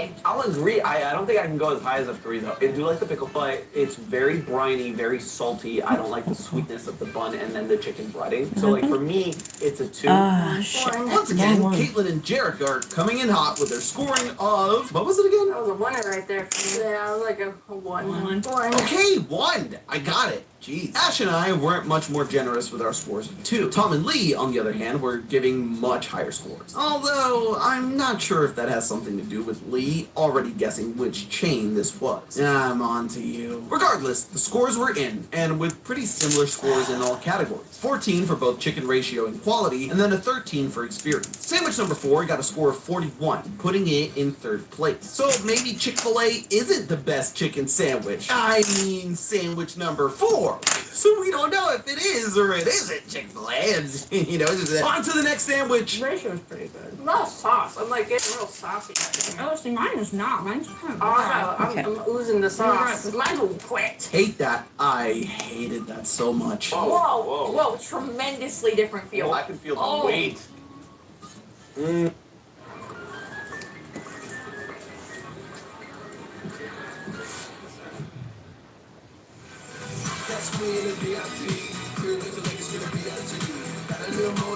Excel, do what feels fresh. Don't waste your money on cheap dirt. Get the real deal with Miracle Grow. Packed with essential nutrients to grow strong. Are we having fun on the live stream? Miracle Grow garden soil is your secret sauce for a healthy, beautiful garden. Miracle Grow. No better way to grow. I kind of want to rub this on me. I need to marinate in this thing. It's so good. Bro, we're aligned. I don't like it at all. I'm undecided. You know how sometimes when you take a bite of chicken, store-bought chicken or fried chicken that you buy in a bag, some of the pieces will have a tendon in it. I feel like I just got a big bite of tendon. The chicken is nice and crispy. There's a lot of it. I like the pickles. Something about that sauce that isn't sitting right with me. Chicken ratio, I'd say that was a solid 3. There's a solid amount of chicken in here. I got quite a lot. I'm going to actually put that on 4, similar to the others. It's like a 4. I would say about 2 for me. Got a good amount of chicken. I'd say 4. Okay, so there's some big opinions on this one, with a wide range of rankings for chicken ratio. But what did everyone say about the quality? This is the 5-est 5. Fat 5. It's juicy. It's crunchy. It's got that seasoning. Here's the thing. I don't know if I'm going to be able to get this topped. It's that good. Fine. Really? You don't terrible. It's very firm again. I'm going to put that at a 2. Yeah, 3. Room for improvement. Yeah, I'd say 3 as well. All I'm saying is Ash is the only one invited to my dinner parties from now on. Based on my half, probably overall a 3. I'm trying to combine the 2 bites that were very different. The first one was very dry and took a while to chew through. The second one was quite wet though, but I'm gonna say 2. Like a 2. Yeah, it's a 2. I'm gonna give this a 5. This is a 5. It is the perfect mix of sauce and breading and the bread and the chicken and the pickles. Just that was so good. If you hadn't guessed by mine and Ash's very vocal response to the sandwich and finishing the entire thing, this was our personal high-scoring sandwich of the experiment. I gave it straight 5s, while Ash gave their overall experience a 4 instead. But I wasn't convinced I would have another chicken sandwich experience like this one. Maybe it was the flavor. Maybe it was that I was blindfolded that made the experience all the more pleasurable. Note to self for something else. But at the end of the round, sandwich number 5 had a total score of 60. 19 for both chicken quality and overall experience, and 22 for chicken ratio. Our highest score for that category so far. This put sandwich number 5 at the top of our leaderboard. Just 1 point above the previous leader, sandwich number 1. But based on my experience, I was unsure anything would beat it. But we still had 2 more sandwiches to chomp down on and give our take. This is a little guy. It's just a little guy. This is itty bitty. See? I'm familiar. This is a familiar one. It's not pleasant, but I've done this before.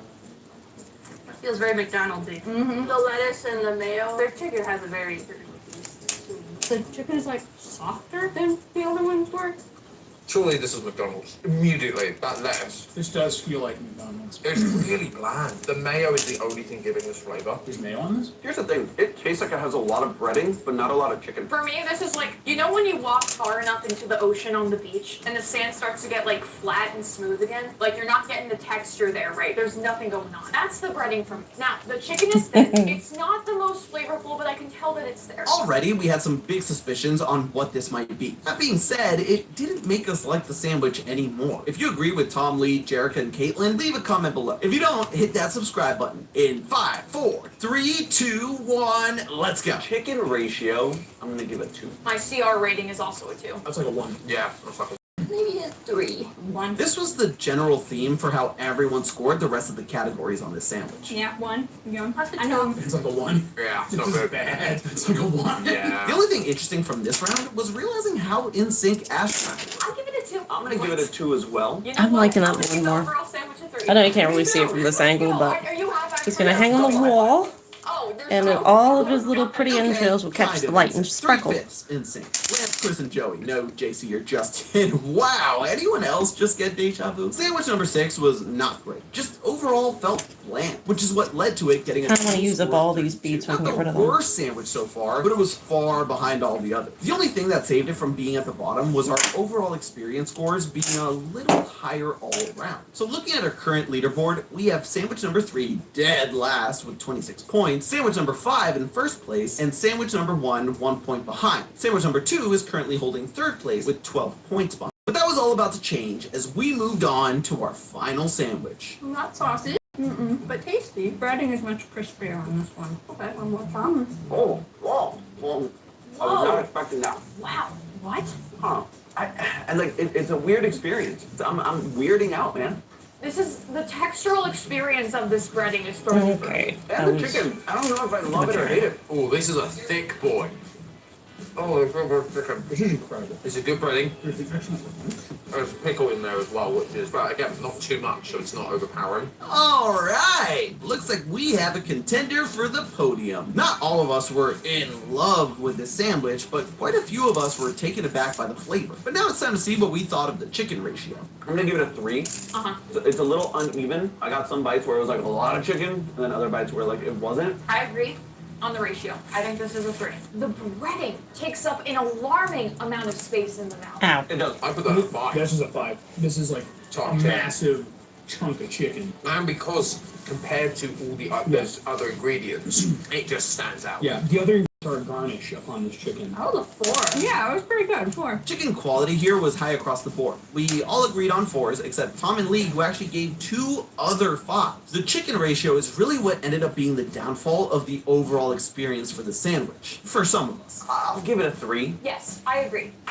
Like, the breading has so much potential, it just goes on in clumps, and that's a detriment to the experience. Yep. But overall, I thought the bun was fine. I thought the chicken was great. It's just the breading that made such a statement that I was literally knocked off of my feet. It's a 4, actually. I made it 3.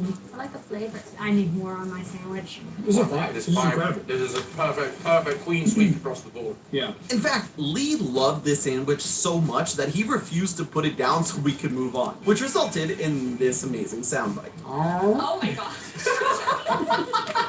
I'm laughing because you're laughing, but I assumed he just ate the entire thing in one go. Come on, Kirby. It's in the front now. I got the full profile angle.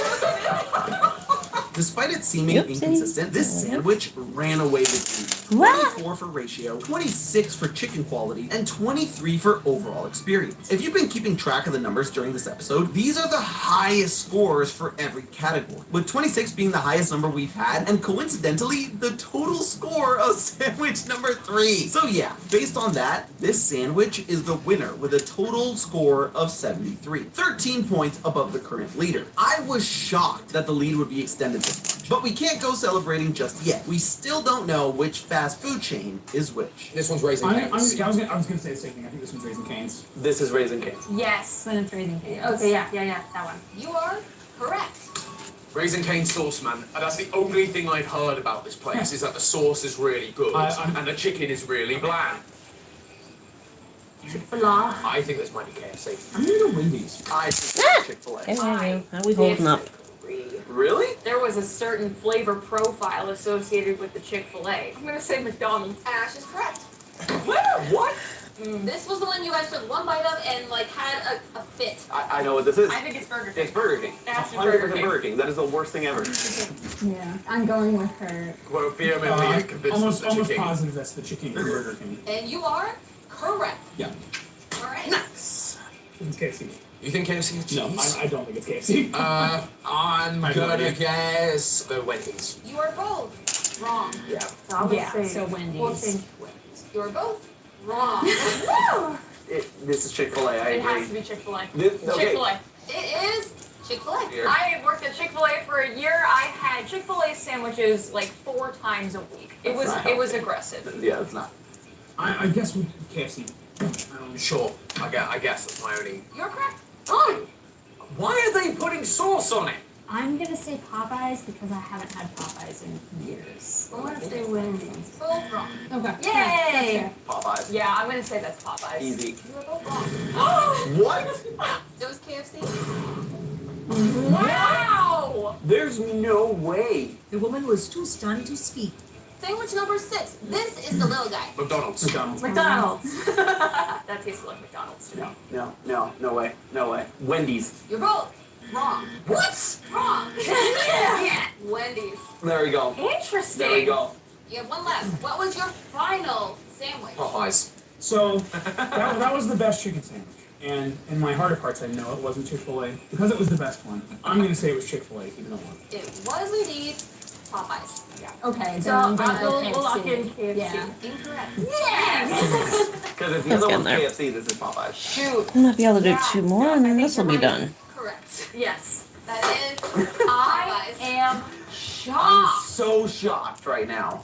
Now that we have our sandwiches revealed, let's return to the scoreboard. In last and certainly least Stop place, tearing up my rug! followed by Wendy's, and then by, perhaps the biggest shock here, Chick-fil-A. McDonald's ended up getting a higher overall score than Chick-fil-A. Rounding off the podium, we have Raising Cane's taking the bronze, KFC shocking everyone with the silver, and Popeyes comfortably taking the gold as the cream of the club crop and best fast food chicken sandwich. Unsurprisingly, places that specialized in chicken were the ones that got themselves on the podium. The only outlier here was Chick-fil-A. As for our predictions, Ash stands above all of us with 6 out of 7 correct.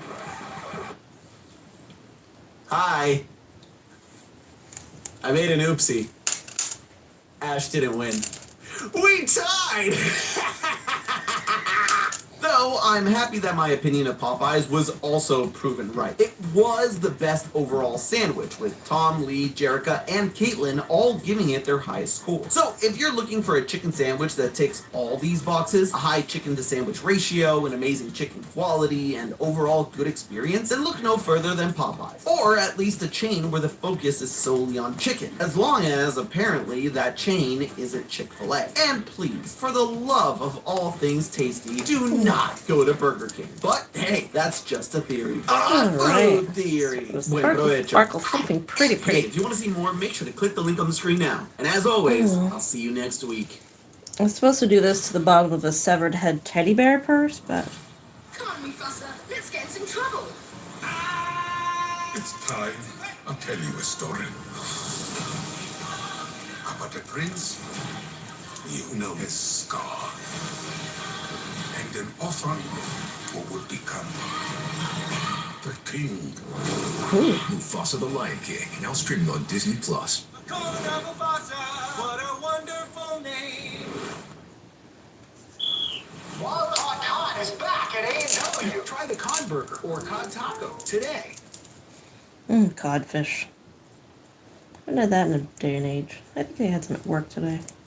Are French fries healthy now? Restaurants are starting to ditch the oils we're used to and switching over to beef tallow, beef fat, to cook their fries because it might just be a healthier method to cook them. Question is it? And even if it is, does it make fries taste better or worse? Turns out the best thing to fry fries might be something else entirely. I love this episode. Hello, Internet! Welcome to Food Theory, the channel that always wants fries with that. On that subject, did you know that the average American eats about 34 pounds of fries a year? That's roughly 2,700 fries. That's 200,000 fries in an average American lifetime. With all of that sodium and cholesterol, crinkle-cut connoisseurs and shoestring scholars have long wondered if there's a secret to making all of this healthier. And apparently there is. The media has been abuzz lately with the latest health trends concerning America's favorite fried treat. At the suggestion of the Secretary of Health, popular East Coast fast food chain Steak and Shake recently announced their chain-wide effort to start cooking their fries in beef tallow. Reason being that the beef tallow will help make the French fries be a little bit better for you in the long run. So while we figure out if beef tallow really does make fries healthier, I'm going to conduct a fun little experiment, a little side quest actually. I'm going to be seeing if beef tallow or any of these other oils are the best thing to fry fries in. So we have the most common oils you'll find for frying fries. Avocado oil, vegetable and canola, beef tallow, peanut oil, Yeah, that came and out exactly like I was hoping how this almost. is gonna go is we're gonna fry 99% small batches there. of fries in each one of these oils and test them for 3 different things. One, the color. Which one of these is gonna get us to that perfect golden fry? 2, the texture. Because we wanna see which one is gonna get us to that perfect crispy fry. And finally, obviously, the flavor. Now, keep in mind with the flavor, the beef tallow is going to give it a little bit of a meatier, beefier kick, but it might overpower the flavor of the fry, whereas these other oils might be better complements for the fried flavor. Now, I do want to be transparent about something. In planning and shooting for this episode, we were always going to use the oils I just listed and showed. Then the olive oil company actually reached out to sponsor a portion of today's video despite how any experiment might go. So while we're firing up the fryers, we got to understand the science of fried foods. Because frying isn't just delicious, there's actually some fascinating science behind it. When you're frying something, it's not just the hot oil seeping in and cooking whatever it is you're planning to munch on. What happens is the hot oil, typically around 375 degrees Fahrenheit, causes the water inside the food to freak out and instantly turn to steam. That steam rushes to the surface of the food and pushes the oil away, creating a type of steam barrier. The oil doesn't actually soak in, at least not immediately. Instead, the steam forms that protective layer so the surface can get blasted with that heat and evenly cook your fries. But the real golden alchemy of frying is that it creates that crisp, brown, and delectable taste. And that is from the all Maillard the red reaction, beads, which is a chemical reaction where the proteins and sugars in a food break up and then react with one another to create new flavors. These new compounds are called melanoidins, and they're the responsible parties behind making your food smell, look, and taste great. You can thank them for the kind of golden brown, crispy delight that will make any living creature weaker needs. And speaking of weaker needs, judging these fries alone, I'll be joined by the person that gets me weak in the knees. His head hangs and all of his little Our first batch of crystals will sparkle. And as you'll notice, Where he's been severed. We have Claudia back once again. So they I don't like that. much more color. These are not beads, they're just broken bits of glass. So on the floor they go where my feet go. Hi, sweetie. Of course, you come down now. That's what we like to hear. That's a good crisp. What's up, babe? Alright, I'll open your window. It looks so dumb. I'm like, okay, the crisp, perfect. I'm gonna say 7 out of 10. I'm gonna go 8. The flavor of the fry is really coming through and shining here. I'm gonna rate it at an 8 for now. I agree. I'm gonna rate it an 8 out of 10, bordering on a 9, but I'm gonna put it on an 8 for now. See that golden goodness, that flavorful fry, that mouth-watering potato? Nailed it! It's thanks to our sponsor for today's video, Graza. Graza is hands down the best olive oil you will use for your cooking. Not because it's the best tasting, even though it is. Not because it's affordable, even though it is. Not because it's an alternative to water for your slip and slide, even though it definitely isn't. But because their naming convention is the most beautiful thing I've ever seen. I said what I said, I'm leading into it. Their trio of products will drizzle straight in your dressings or drizzled on some baguette with flaky sauce. The sizzle is a little milder and is great for marinades or a little saute. And now they have a big bad little bro, the frizzle. It's still 100% high quality olive oil. None of this blend stuff, no chemicals, no corners cut. But here's the thing, it's got a nice neutral flavor that makes it perfect for replacing whatever your go-to frying oil is right now. It's clean, super fresh, and will have your fries or steaks or even cookies coming out better and more delicious than ever. And listen, it doesn't matter what you do in the kitchen. Graza's got you covered. Use the frizzle for your frying, rub the sizzle on your steaks, drizzle the drizzle on literally whatever you want, even yourself. Please don't. Though I do understand the amazing squeeze bottles might make it tempting. But do go to the link below so that you can get your hands on some of this oil for yourself. Thanks again to Graza for sponsoring this video. Get 10% off the trio via the link in my description or QR code on screen. Now let's get back to some frizzling. I mean frying. I'm gonna be doing that all day now. So while not the best showing in color, the crisp was fairly strong and the flavor was a good showing for the first round. Now, we're going to be talking about how delicious fries are throughout this whole thing, but it's important to remember that there's a downside to frying. The same cooking process that produces our favorite treats also makes them undeniably unhealthy. And it doesn't really matter what you fry, from vegetables to proteins to Twinkies. Frying is going to make that food taste to your body. I know. I've been using the excuse that French fries are basically basically a vegetable for my late There, night it fast hangs on food the cravings, wall. too. But in reality, And he shines in the light when his little entrails kind of jingle jingle. Potatoes themselves, and the frying process cancels nearly all of them out. But on to round 2 and the 5 guys' favorite, peanut oil. So immediately, you can tell that they are like significantly lighter. I noticed it as soon as they came out. I'm gonna give it a 3 out of 10. 4. They don't look bad.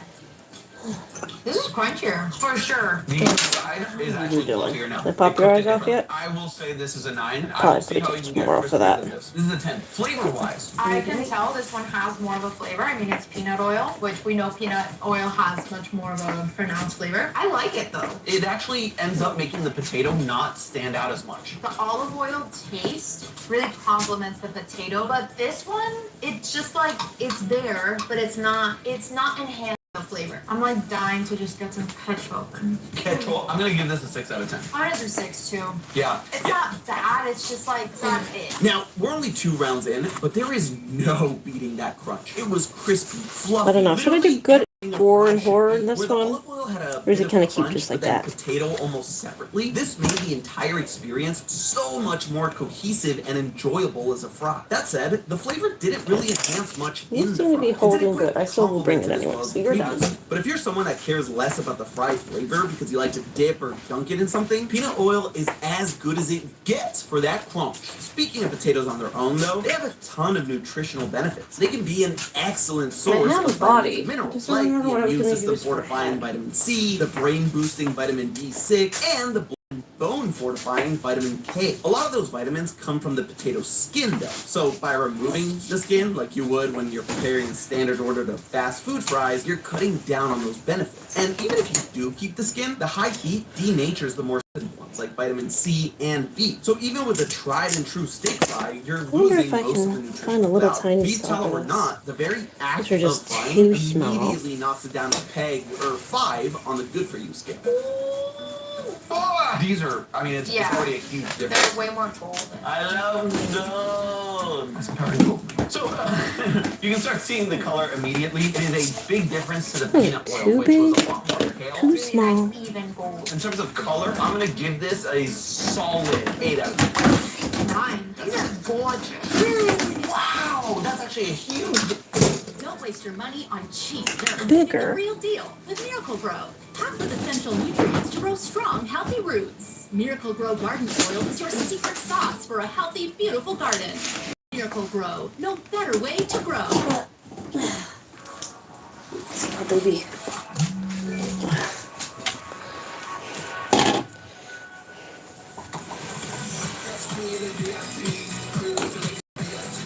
Too small. Do what feels fresh. Different. Okay, I'll No, agree not with you. really. It's a 9 out of 10. Oh, That's so sad. there we go. Scratch test. Oh, the flavor is not it. We're not there yet. I You're getting know. ahead of yourself. I know, but I can't help You're getting it. ahead of yourself. It is not as crispy as the peanut oil. It's also mushier inside Yes. than the olive oil. The peanut oil was top notch for me crispy wise because like I said, the crispiness like really penetrated. Sorry. And we're back to first grade, everybody. You mean first base? No. Just when I thought it couldn't get worse. I gave you a fun straw and you still can't drink properly. The crispiness, it doesn't like go as deep in the fry as the peanut oil. Stop. You're so stupid. It's more of a shallow, like surface level crispiness. It's a 5. They're not crispy, but The inside is much mushier. The outside is not as crispy. I'm gonna give it a 6 out of 10. I think the flavor, it stays very superficial and ends up feeling like a really greasy, bad fast food fry. I'm gonna give this a, what did you give it? A 3? I don't 2? know. It shouldn't matter. What do you give it? I'm gonna give it a 2 because it also makes the potato taste That's worse. what I gave it. But that was so good. Okay, do it again, but like a little less. All right, take it away. We're moving on to the next one. What we learned in this round is exactly why so many fast food places use vegetable oil as their go-to for frying. It provides the best golden color that neither the olive oil nor the peanut oil could get anywhere close to. Unfortunately, when it comes to everything else, it was incredibly mixed. Decent crunch, but the taste was ugh. And on the subject of ugh, let's talk about the negative effects of frying for a second. According to the USDA, if your average restaurant or fast food joint is frying them up, you're looking at a lot of fat and sodium per serving. And that's the recommended serving size of French fries, by the way. A half a cup, or 10 to 15 fries. To put that into perspective, a large order of fries from a fast food restaurant contains approximately 100 fries, roughly 10 times the recommended serving size. And of those 13.1 grams of fat, about 1.8 grams are saturated fat, or the quote-unquote bad kind of fat that can cause cholesterol to build in your bloodstream. And here's the thing, the beef tallow is even richer in those saturated fats than the other oils, like our next contender, canola oil. You know, I don't smell them, but I feel a change in the air, which I didn't before. There's a change in the wind. The air got denser. Thick, with multiple seeds. It's much spottier. It looks lower quality. It looks and smells ratchet. It looks and smells ratchet, 100%. Just like me in middle school. Okay, moving on to the color. Because of the spottiness, I'm going to give this a 4 out of 10. Some bits are much darker, much darker. Yeah, so 4 out of 10. I'm gonna go with 3. Yeah, shit. I did that. Yeah, even the scratch test is not as satisfying as before. No? Grab the That wrong was one. weird. That was a weird experience. Yeah, that was weird. Okay, you know Okay, well, what? this makes sense. Just like the color is splotchy. While she gathers her life. Let me finish. Okay. Just like the color is splotchy, so is the crunchiness. Okay, gives immediately. The other fries, every single one before this,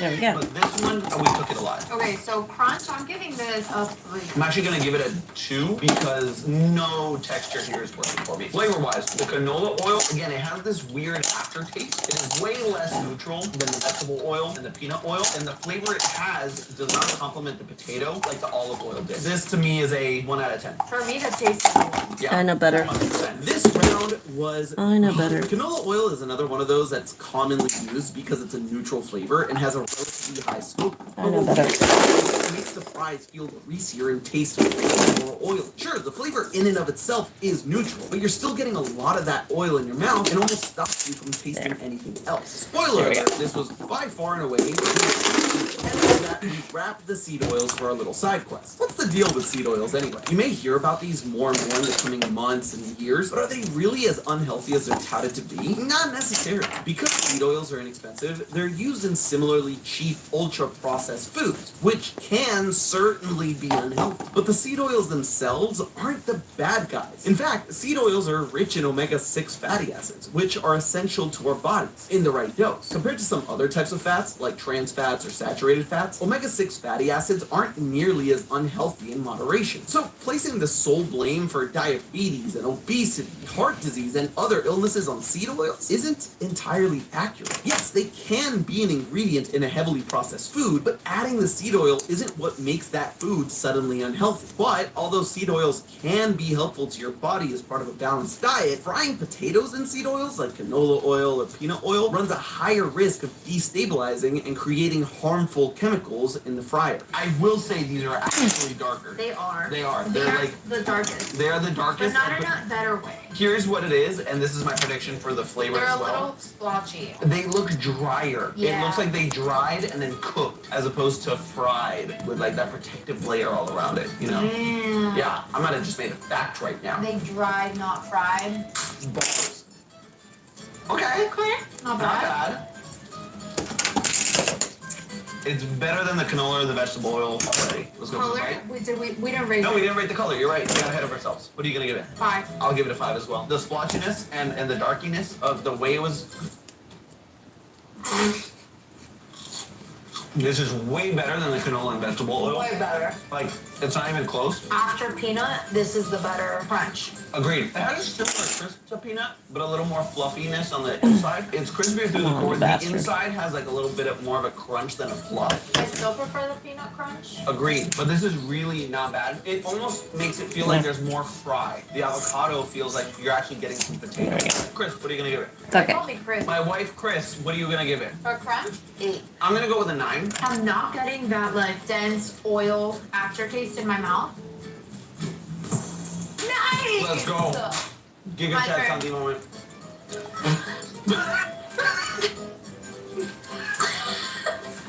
Flavor-wise, this has been my favorite, I think. I get a very potato-y fry here. This is an 8. Yeah, I like it. Oh, man. Avocado oil was not one that I expected to be good. Honestly, I thought it would be one of those overhyped ones because avocados are just everywhere nowadays. But wow, the crisp and flavor were top notch. While it was a step below the peanut oil and crisp, it definitely wedged itself above olive oil and had just as good of a flavor as olive oil, our current top rank in the category. This leads us to the final test and the star of today's episode, beef tallow. But what is it exactly? Tallow is made from the fatty tissue of animals like cows, sheep, or goats. It's kind of similar to lard, the fat produced by pigs. But when cooked, tallow has more texture and a stronger flavor. It's made by heating and clarifying the fatty tissue formed around the organs, where it gradually melts and separates from any leftover meat and connective tissue. Then it's strained, cooled, hardened, and forms a solid white or yellowish substance ready to use for cooking. This is something you can actually do at home with your meat if you really want to and have the time and dedication. That's partially why it's gotten a better rep over the last few years, because it's seen as more natural. But natural doesn't always mean better, as we quickly learned this round. 2 things I'm noticing right off the rip, very golden. Not bad. Not as much of a clean snap. Come on. Still wet. The others were drier. So, Your furry mouth was off today. Did you enjoy your bath? No. Good boy. Come on. I don't even know what I'm cutting anymore. I can't see it. Not Gen Z giving, real giving. It immediately is like Now, fine. I'm gonna give the color like 7. yeah, I'll give the color a 7. I think that's a fair assessment of crispiness. Like a 4. It's not Go on up. crispy, He'll but be it's up in a not minute. committed. I'm gonna give it a 5. Almost done A little anyway. more generous. I was expecting it to taste way more like tallow. It's actually way more neutral. Maybe I can do it if I I'm getting stand a up. little bit more of that like oil coating in my mouth, which I really don't love. I don't want that when I'm eating fries. Let's see so what I'm my doing. rating is more from that. I'm gonna do a 4. I agree. I think the tallow, it has a lot of flavor because the tallow didn't get absorbed. I'm gonna give this a 4 out of 10 for flavor. Definitely a step above canola oil, but beef tallow led to some of the weakest crunch and fry integrity of the whole experiment. And sure, it did provide a nice flavor, but it didn't enhance the fry itself. In fact, it completely overpowered it. That's not to say that it's necessarily a bad thing, but we're looking for what oil would highlight the fry the best. And since we're kicking tallow while it's down, this is where I'll highlight that all the bad fats in the other oils, their levels were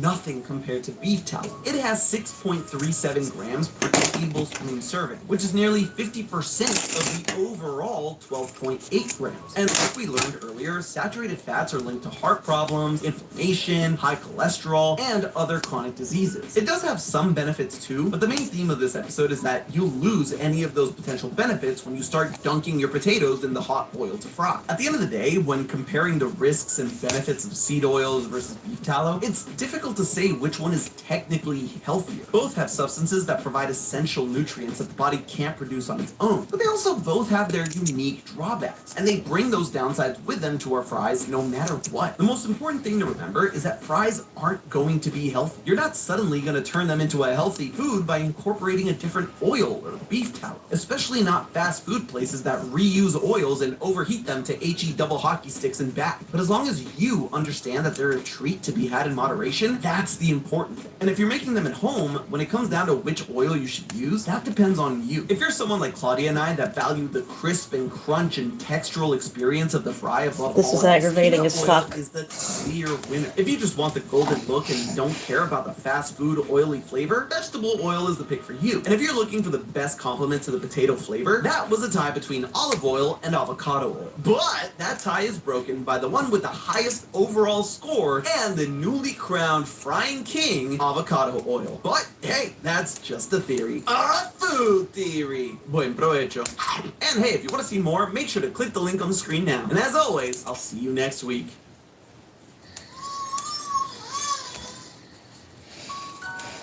Pampers Swaddlers keeps baby 3 times drier. So your baby stays comfortably dry all night long. Pampers Swaddlers, dry all night.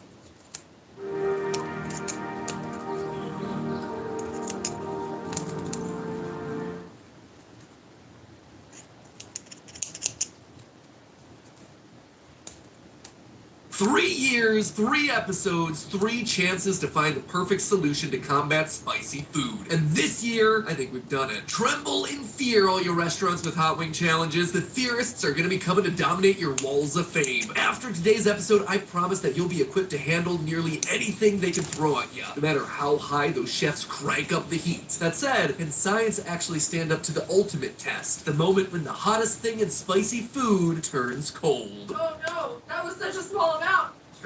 Strap in. Here's the ride. Hello, Internet. Welcome to Food Theory, the only show that tries to be spicy, but is actually just a bit bitter. Bitter about never making it onto Hot Ones, that is. It's the show with hot questions and even hotter wings. If you've been following our spicy saga over the last 3 years, then you're well aware that I've been recreating my own science-based version of the series in an attempt to train up for the day that I'm finally invited to meet my unrequited internet love, Sean Evans. The premise of the show is simple. Sean eats spicy wings and does in-depth interviews of all the hottest Hollywood celebrities, and the occasional YouTuber when they need to fill out the guest list. And yet my attempt to copy him in a legally unenforceable way has been unnoticed, ignored. I am Hello Neighbor, he is my Matt Pat. So you know what? Who needs him? Today, we ascend. In this, our final part of the spicy food trilogy, we're not limiting ourselves to his show's signature sauce, The Last Dab. No, there we go. We're getting hotter. Finally, we're going get more that extreme than the Scoville scale. The final boss of today's episode requires a waiver and passing not just one, but 2 separate spice-tolerant tests in order to even buy it. It is without question the single spiciest bite of food I've ever consumed. Heck, if you take a bite of this that's the size of a grain of rice, your mouth is going to be feeling it for the next 20 minutes. This right here, a little bit busy. Chapter to the trilogy. There's no better way to go out than to go big. Before we get there though, we gotta come in prepared as possible. And that means another series of spicy solutions that need to be tested. Hopefully you've seen the previous episodes in our quest to find the perfect spice solution, but if not, link is in the top right corner of the description, or I can just catch you up right now. Overall, we all know the general stuff that you're supposed to do. Drink milk, eat bread, don't drink water, Oh my goodness. all that sort of good stuff. But I've been convinced that there are better, smarter, more effective science-based solutions out there. I don't just want to cool those flavor flames, I want to extinguish them. And so, using both your suggestions and our research, Steph and I have been putting them to the test. We've seen some good ones, we've seen some bad ones, and we've seen some really bad ones. F.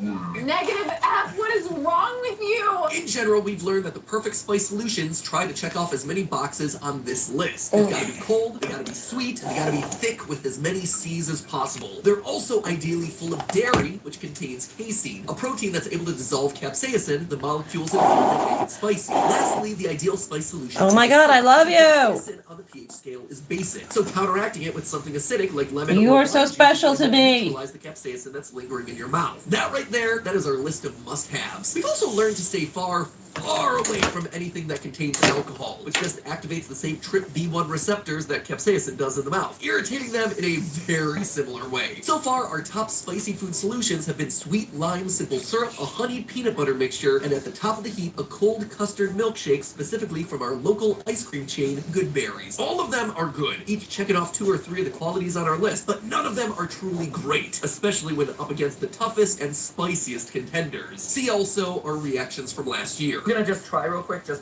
I did this last time too, just so we could get a sense of what the flavor of this thing tastes like alone.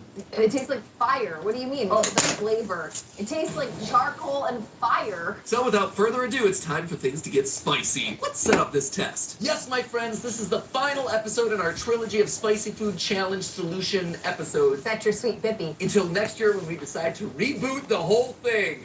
So what are we actually testing here today? Well, we are testing a combination of solutions that you've submitted over the last year. We're also testing a combination of things that we have researched ourselves, like new solutions. There's some returning favorites from past years. Basically, this is the epic Super Smash Bros. Crossover episode of all your favorite spicy food solutions. But only one will be able to walk away as the supreme leader of spicy food solutions. Which may be more than I can say for myself. I may not walk away from this episode. I may just peel off the chair at some point. Yeah, there will be one winner today and 2 losers, and those losers are the 2 of us. Oh yeah. So the layout for this episode is basically the same. You have to put the eyeballs in the right position, and then you have to wait for the hot glue to dry. Different spicy food solutions that you guys have submitted. We're gonna put them to the test against a base level of spicy wing, and then we're gonna take our favorite of those solutions and put them up against the final boss of this episode, the Hot Ones Last Dab Hollow Sauce. But then, my friends, there's actually something hotter than that. There's something that's even more sinister, even more creative. I like how I'm not consulted or informed about something that we're having that's hotter than the thing that melted my face off last year. Oh, yeah. Thanks, man. Oh, yeah. Thanks, guys. It is hotter, it is more sinister, it throws all sorts of monkey wrenches into the works, and it's something that I've been trying to get Stephanie to test out for years. Oh, no. So now that she's stuck on camera with me, she's forced to do it with me, with all the spicy food solutions available to us. Oh, I know what this is. So join us, friends, as we go about our spicy food journey. Just wish us luck. Prepare yourself, your bowels, and your napkins. Bring out the wings, my friends. Bring out the wings. I am hungry and need to feed. That's weird. Round number 1, perfume? Okay, so it's probably just this one a bit of explaining. This might sound like a really good choice, but it's actually coming from a pretty reliable source. Hot Ones themselves, or the wider First We Feast team. You see, back in 2020, the team posted on Facebook this video of how sniffing perfume could help you lessen the burn of drinking alcohol. So sniff it, and then take the shot. That worked. You don't feel it. Obviously, we're eating spicy food and not downing shots, but alcohol activates the same TRPV1 receptors that capsaicin does, irritating them in a very similar way. So if it's good enough for a drink, maybe it's good enough for a spicy wing? No, I don't see this. There's no way that this one works, right? Because at the end of the day, that this isn't an issue of flavor, right? Your smelling salvage is changing your perception of the flavor. There's an actual chemical reaction that's happening in your mouth where pain receptors are being activated. So no amount of smell or perceptual change is going to affect the fact that this Do I chemical have to take reaction the is head happening. off? I don't, technically. I'm We could work with that. But we've been surprised on episodes of Food Theory before about things that work and things that don't work. Yeah. And frankly, I gotta lay it on the line here. I have to go into this with some level of optimism because otherwise, we have 6 rounds in front of us and I might not make it. All right, so I guess the question is I wonder if I can put the head right into it and leave it in there. And then I screw it back on. Maybe not this one, but you get the idea. It kind of looks like it's wearing a costume. Quick note, we realized early on that these wings weren't going to be hot enough to get good data for the test. So we paused on the sauce wings only to then overshoot the mark and make them a wee bit too spicy. I guess spicier is better than nothing. Anyway, it was time to restart the test with a respray. I was assuming Steph would spray the perfume on her wrist or maybe her chest, but instead she went with the much more unconventional option. I still, no need to respray though, I smell it. Oh, that was in my eyes. Oh, I like that. That's cute. And I'm gonna have to do some things. Pardon my butt.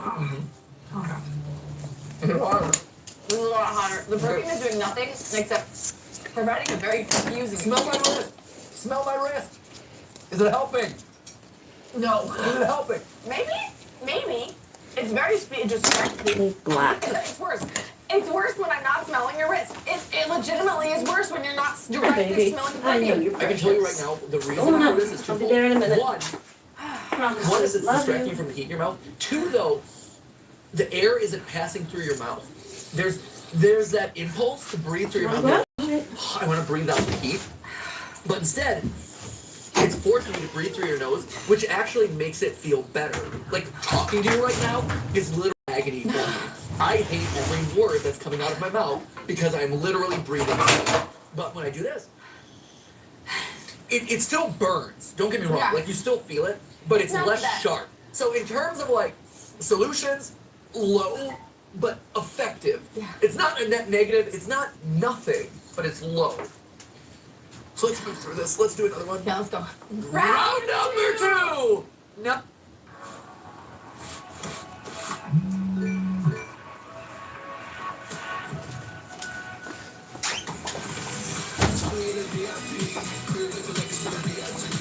Excel. Do feels fresh. Skip the pricey produce aisles and start growing your better. own veggies at home with Miracle Grow Organics. I wonder if I 100% can. organic ingredients. Those eyes aren't going to be any good for what I need. Well, I have an entire jar of creepy owls. Look, the general idea here is the same as round number 1, which is like, hey, if you can't smell what you're eating, is it going to make it better? Again, I don't think that this is going to do a whole lot, because as we saw in the last round, it's not so much about the smell as it is about the flow is going distracted from the burning that's happening in your mouth. I actually think this is going to make it worse because it's going to force us to breathe contrast through our the, mouth, and that's pumpkin. actually the worst place you could breathe through in this circumstance. You know, I think as we're pursuing emerge options for our fall or even winter launch, I feel the food theory nose one might be a worthwhile endeavor. Alright, here we go.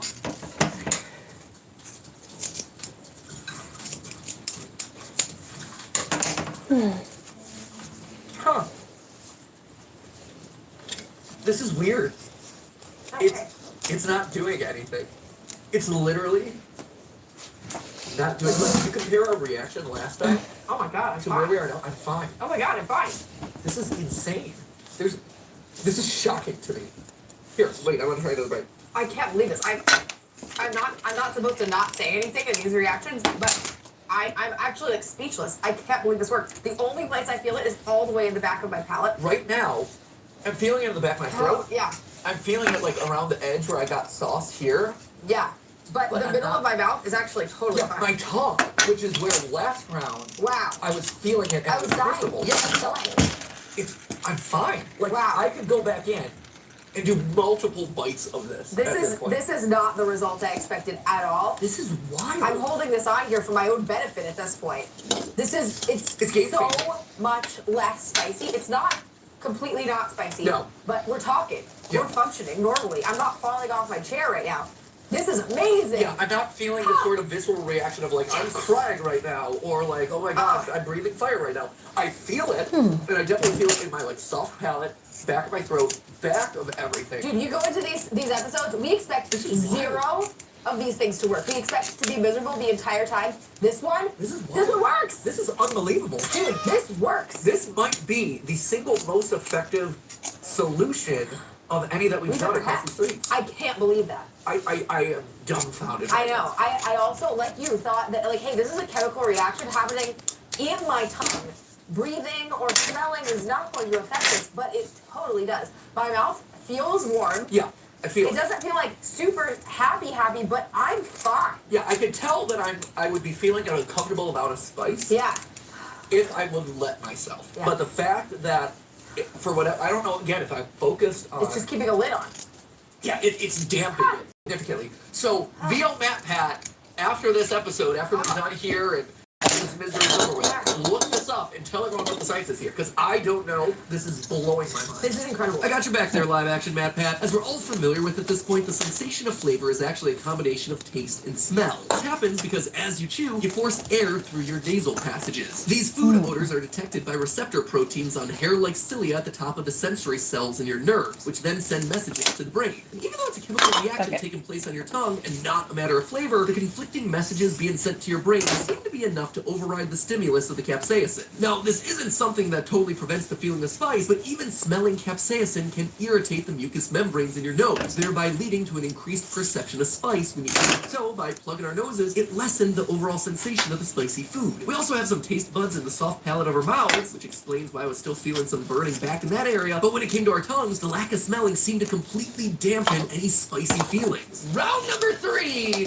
I'm excited about this one. Key lime pie. This one goes out to Tyler Williams of Tyler and Sophia Nygaard and his love of key lime pie. This was something that was suggested multiple times by you guys, the audience. And the rationale for this one makes a lot of sense, right? In past episodes of this series that we've done, we found that lime simple syrup worked really well because there was something about the citrus and also something about the sweetness that would help dull and kind of lessen the pain that you were feeling in your mouth. Key lime pie actually takes it to another level by introducing dairy, and milk is a very common antidote for spicy food. So maybe by getting the lime, the sugar, and the dairy all in in there in the same bite, we stand a good chance of fighting off these very intense now. And you've got like a bread substance in here, so really, this seems pretty darn primed to be like a great solution. This should be grade A.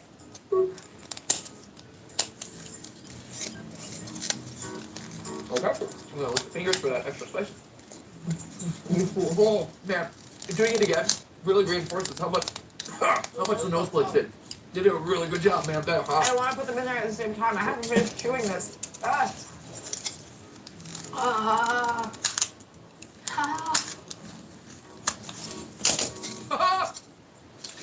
What? Are you kidding me? Are you serious? It disappeared. One thing I didn't think about going into this was there's a fifth thing that this plays into that we didn't think about, which is viscosity. In year 2, I believe it was, we discovered that viscosity is something that's thick, like peanut butter, or again, thick like that lime simple syrup, that's able to linger. There we go. Permeate everywhere. That's gonna come out cute. Like a little Halloween pumpkin puppy. Cell or gel to get in the heat and get in the burning. This has that too. Oh, it does come I'm back. still gonna put that in It there. does come back as soon as... You know how they tell you to like smother the flames and put blankets over it and like tamp it out? This is about to Don't have have any highly recommended. We were missing out for years. Don't be like us. I thought that we had kind of like figured it out and we're like, oh, I guess this is as good as you're gonna get when it comes to spicy food. No. But no, this is great. Yeah. Here's that pumpkin I had earlier. Oh, the screws still in it. Right here. A league of its own. It makes a lot of sense. It checks all of the boxes that we talked about at the top of the episode. We've got acid from the lime component, sweetness and fat from the graham cracker crust, and the cool temperature of the pie itself provides a soothing sensation. To add on to all of that, it also has condensed milk, which is just boiled down milk with sugar. And on top of that sugar, it also has even more added sugar in the recipe. Sugar honestly did us a big favor here. This is because sugar directly works by neutralizing the effects of capsaicin. Some theorize that it's thanks to its ability to suppress the bitter compound found in capsaicin, and that's just a theory. Oh, boom! We aren't there yet. But needless to say, this and nose plugs are the best spice solutions we've ever tried. Round number 4! I gotta say, I love this episode. Frozen chocolate. I'm feeling really good going into this round. My mouth is not on fire. My lips haven't fallen off yet. I'm so excited, and I don't think chocolate is a bad contender, to tell you the truth. You're not wrong there, Steph. Now, chocolate has a few things going for it. In this case, it's frozen, so we're gonna get a bit of a temperature relief there. It's also sweet and full of fat, both of which are gonna be working wonders on the spice. When it comes to fat, capsaicin is considered lipophilic, which is just a fancy way of saying that it gets absorbed by fat. So the more fat that's stuffed into our chocolate, the better it's gonna be. And since chocolate's essentially just milk and sugar, it also contains small amounts of casein, which is that protein in milk that helps you wash away the oil-based capsaicin molecules floating around your mouth when you eat spicy food. That's why today we're focused on using milk chocolate specifically. I love this episode already. I know. After round 1, I'm like, oh no, we have made a horrific mistake by overspicing these wings. But the fact that we're sitting here at round number 4 and doing fine. We're in it to win it, man. We are in it to win it. I haven't even broken a sweat. Man, I love chicken wings so much, and I never get to enjoy them on this episode. I'm Ready? there. Double. Ooh, chocolate. This is working. One part of it is definitely from the cold. The other part of it, I'm assuming, is from the creaminess of the chocolate. But I will say, it is not dulling the spice nearly as much as the previous rounds. No. As soon as it's out, like, it's coming back full force. It's not weakening it at all. Yeah. Ooh! All right. Yeah, I'm starting to sweat now. Oh! Fucking whore cocksucking motherfucker bastard. Ah! Frozen lemonade milkshake thing. Whew. This is, again, my favorite episode of this series. I feel like we have a whole bunch of winners as opposed to last time when it was so clear that we had a ton of losers. By this point last time, we wanted to die. By this time, I actually still kind of want to die because we're consuming a lot of dessert very quickly. I still don't feel great, but I feel better than last time, and we've yet to eject anything into a bucket next to us, which at this point is staying alive. The concept of this one should probably make sense to you at this point, right? It's got cream, it's got citrus, it's got dairy in there, and it's cold. But it has the potential to be a step up from the key lime pie in the sense that it's colder. The key lime pie was like sort of generally refrigerator temperature, but this is freezer temperature, and colder is almost always better in these situations. One of the things that you keep hearing us say in these first couple rounds, right, is like, oh, it's in the back of my throat, oh, it's in the back of my throat, oh, it's in the back of my throat. This right here, as we did in our brain freeze episode, anything with a straw is shooting it straight to the back of your throat there. this might be the best solution for that area. Let's do it! Round number 5. It continues. Frozen lemonade dessert drink. How you doing? It is super tasty. It's a little icy. It's a little bit less creamy. It is less creamy than I would have thought. Taking a bite out of a pretty structurally sound key lime pie, it's able to just hang out there until you decide to chew it, right? It's not melting, it's not going away. This, as soon as I get it in, I feel myself having to reapply it. Like, I feel like I have to move it around a bunch because it's constantly melting, turning to liquid, and running around. This is good. It's definitely our, I would say, like, second best of the food solutions. Yeah. But it is not quite up to par with the key lime. This one was actually kind of a surprise for us. Highly viscous options have always been the ones topping our charts, so we figured that since lemon juice did really well at neutralizing spice by adding sugar, ice, and everything nice, we have ourselves a spicy food killing machine. But instead, we found that the frozen part of the lemonade just didn't cool us down as much as the pie, because it just immediately turned into water. And as we all know, water and capsaicin don't mix. So as soon as the soothing sensation of the cold went away, the spice kicked the door back in and washed itself around our mouth and made it right back home in our tongues. Round number 6. Ketchup. I like that you gave us spoons, so we could just take out a big old spoonful of ketchup. Wonderful. Let's go. At least me. Meet the Harders, the 7% Mike's Harder Lemonade family with the Short King Lil Mike's, the Mike's Mega Can, and the Mix Pack, flavors that go harder. That's the Mike's Harder Lemonade family. No. Oh, this sucks. Don't be fussy. It's in there and it's cute.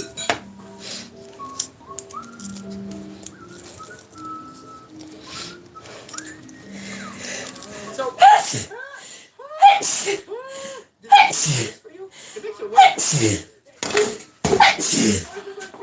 this one is just a prank, right, guys? It has to be. There was no way that this could be used by anybody as a spice solution. At least Shaggy and Scooby. There you go,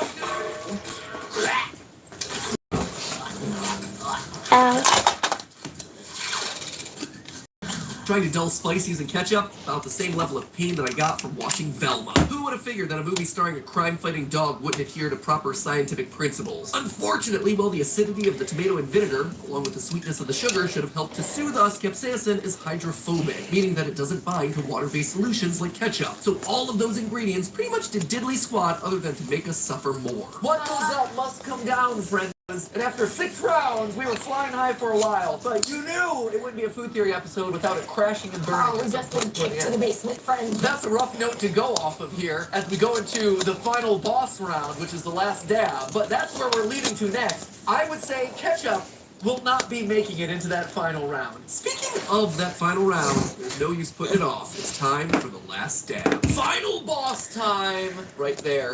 We faced this puppy last time, and boy howdy, the smell is back. I'd forgotten the smell. It is literally just like charcoal and ash and death. So in previous years, we've been able to control the amount of last dab that we're actually ingesting. This year, we've got a good, solid slather going up. There's a reason you don't toss the wings in the last dab sauce. It's a last dab, not a last toss. I'm sorry. But even though we were facing down a monumental challenge, I wasn't as nervous as I usually am. This time we came prepared with all the heavy hitters. Obviously, our winners from year 1 and 2, a lime simple syrup, a peanut butter honey mix, and a peanut butter milkshake from our local ice cream shop, Good Berries. But we also threw in this year's 2 top contenders, key lime pie, and shocking literally everyone, nose plugs. All right, do you want to add an additional dab to your already tossed wing?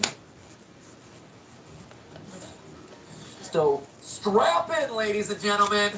It's time to test some spicy food solutions. Maybe there's a reason Travis doesn't want us on his show. Okay, there you go. Just like last year, I can't taste the flavor as much this year. There is no flavor. The flavor is burning. I don't know why this It negates the whole front part of your mouth. It's crazy. It's actually nuts. All right, I'm gonna go in with the peanut butter milkshake now. But I am actually shockingly fine. Just from this alone. All right. Go into any of these right now. Alrighty. Little pumpkin puppy. I'm actually gonna take this off to give these other ones a fair test. Wow. All right. It just comes back. It's so weird. Give it a sec, and it pushes forward slowly across your tongue. Oh, that is. It is so weird. That is so weird. I'll put the eyes a little bit higher for the next one, but yeah. So, now that I've done them, this Fine, but this was year one. You grown. Yeah, this is fine. This is mid. This is mid. This is solid. This is top tier. Key lime pie. Okay, I'm done. Night. That's a really nice job. Alright, I'm tired of listening to the same stuff over and over again.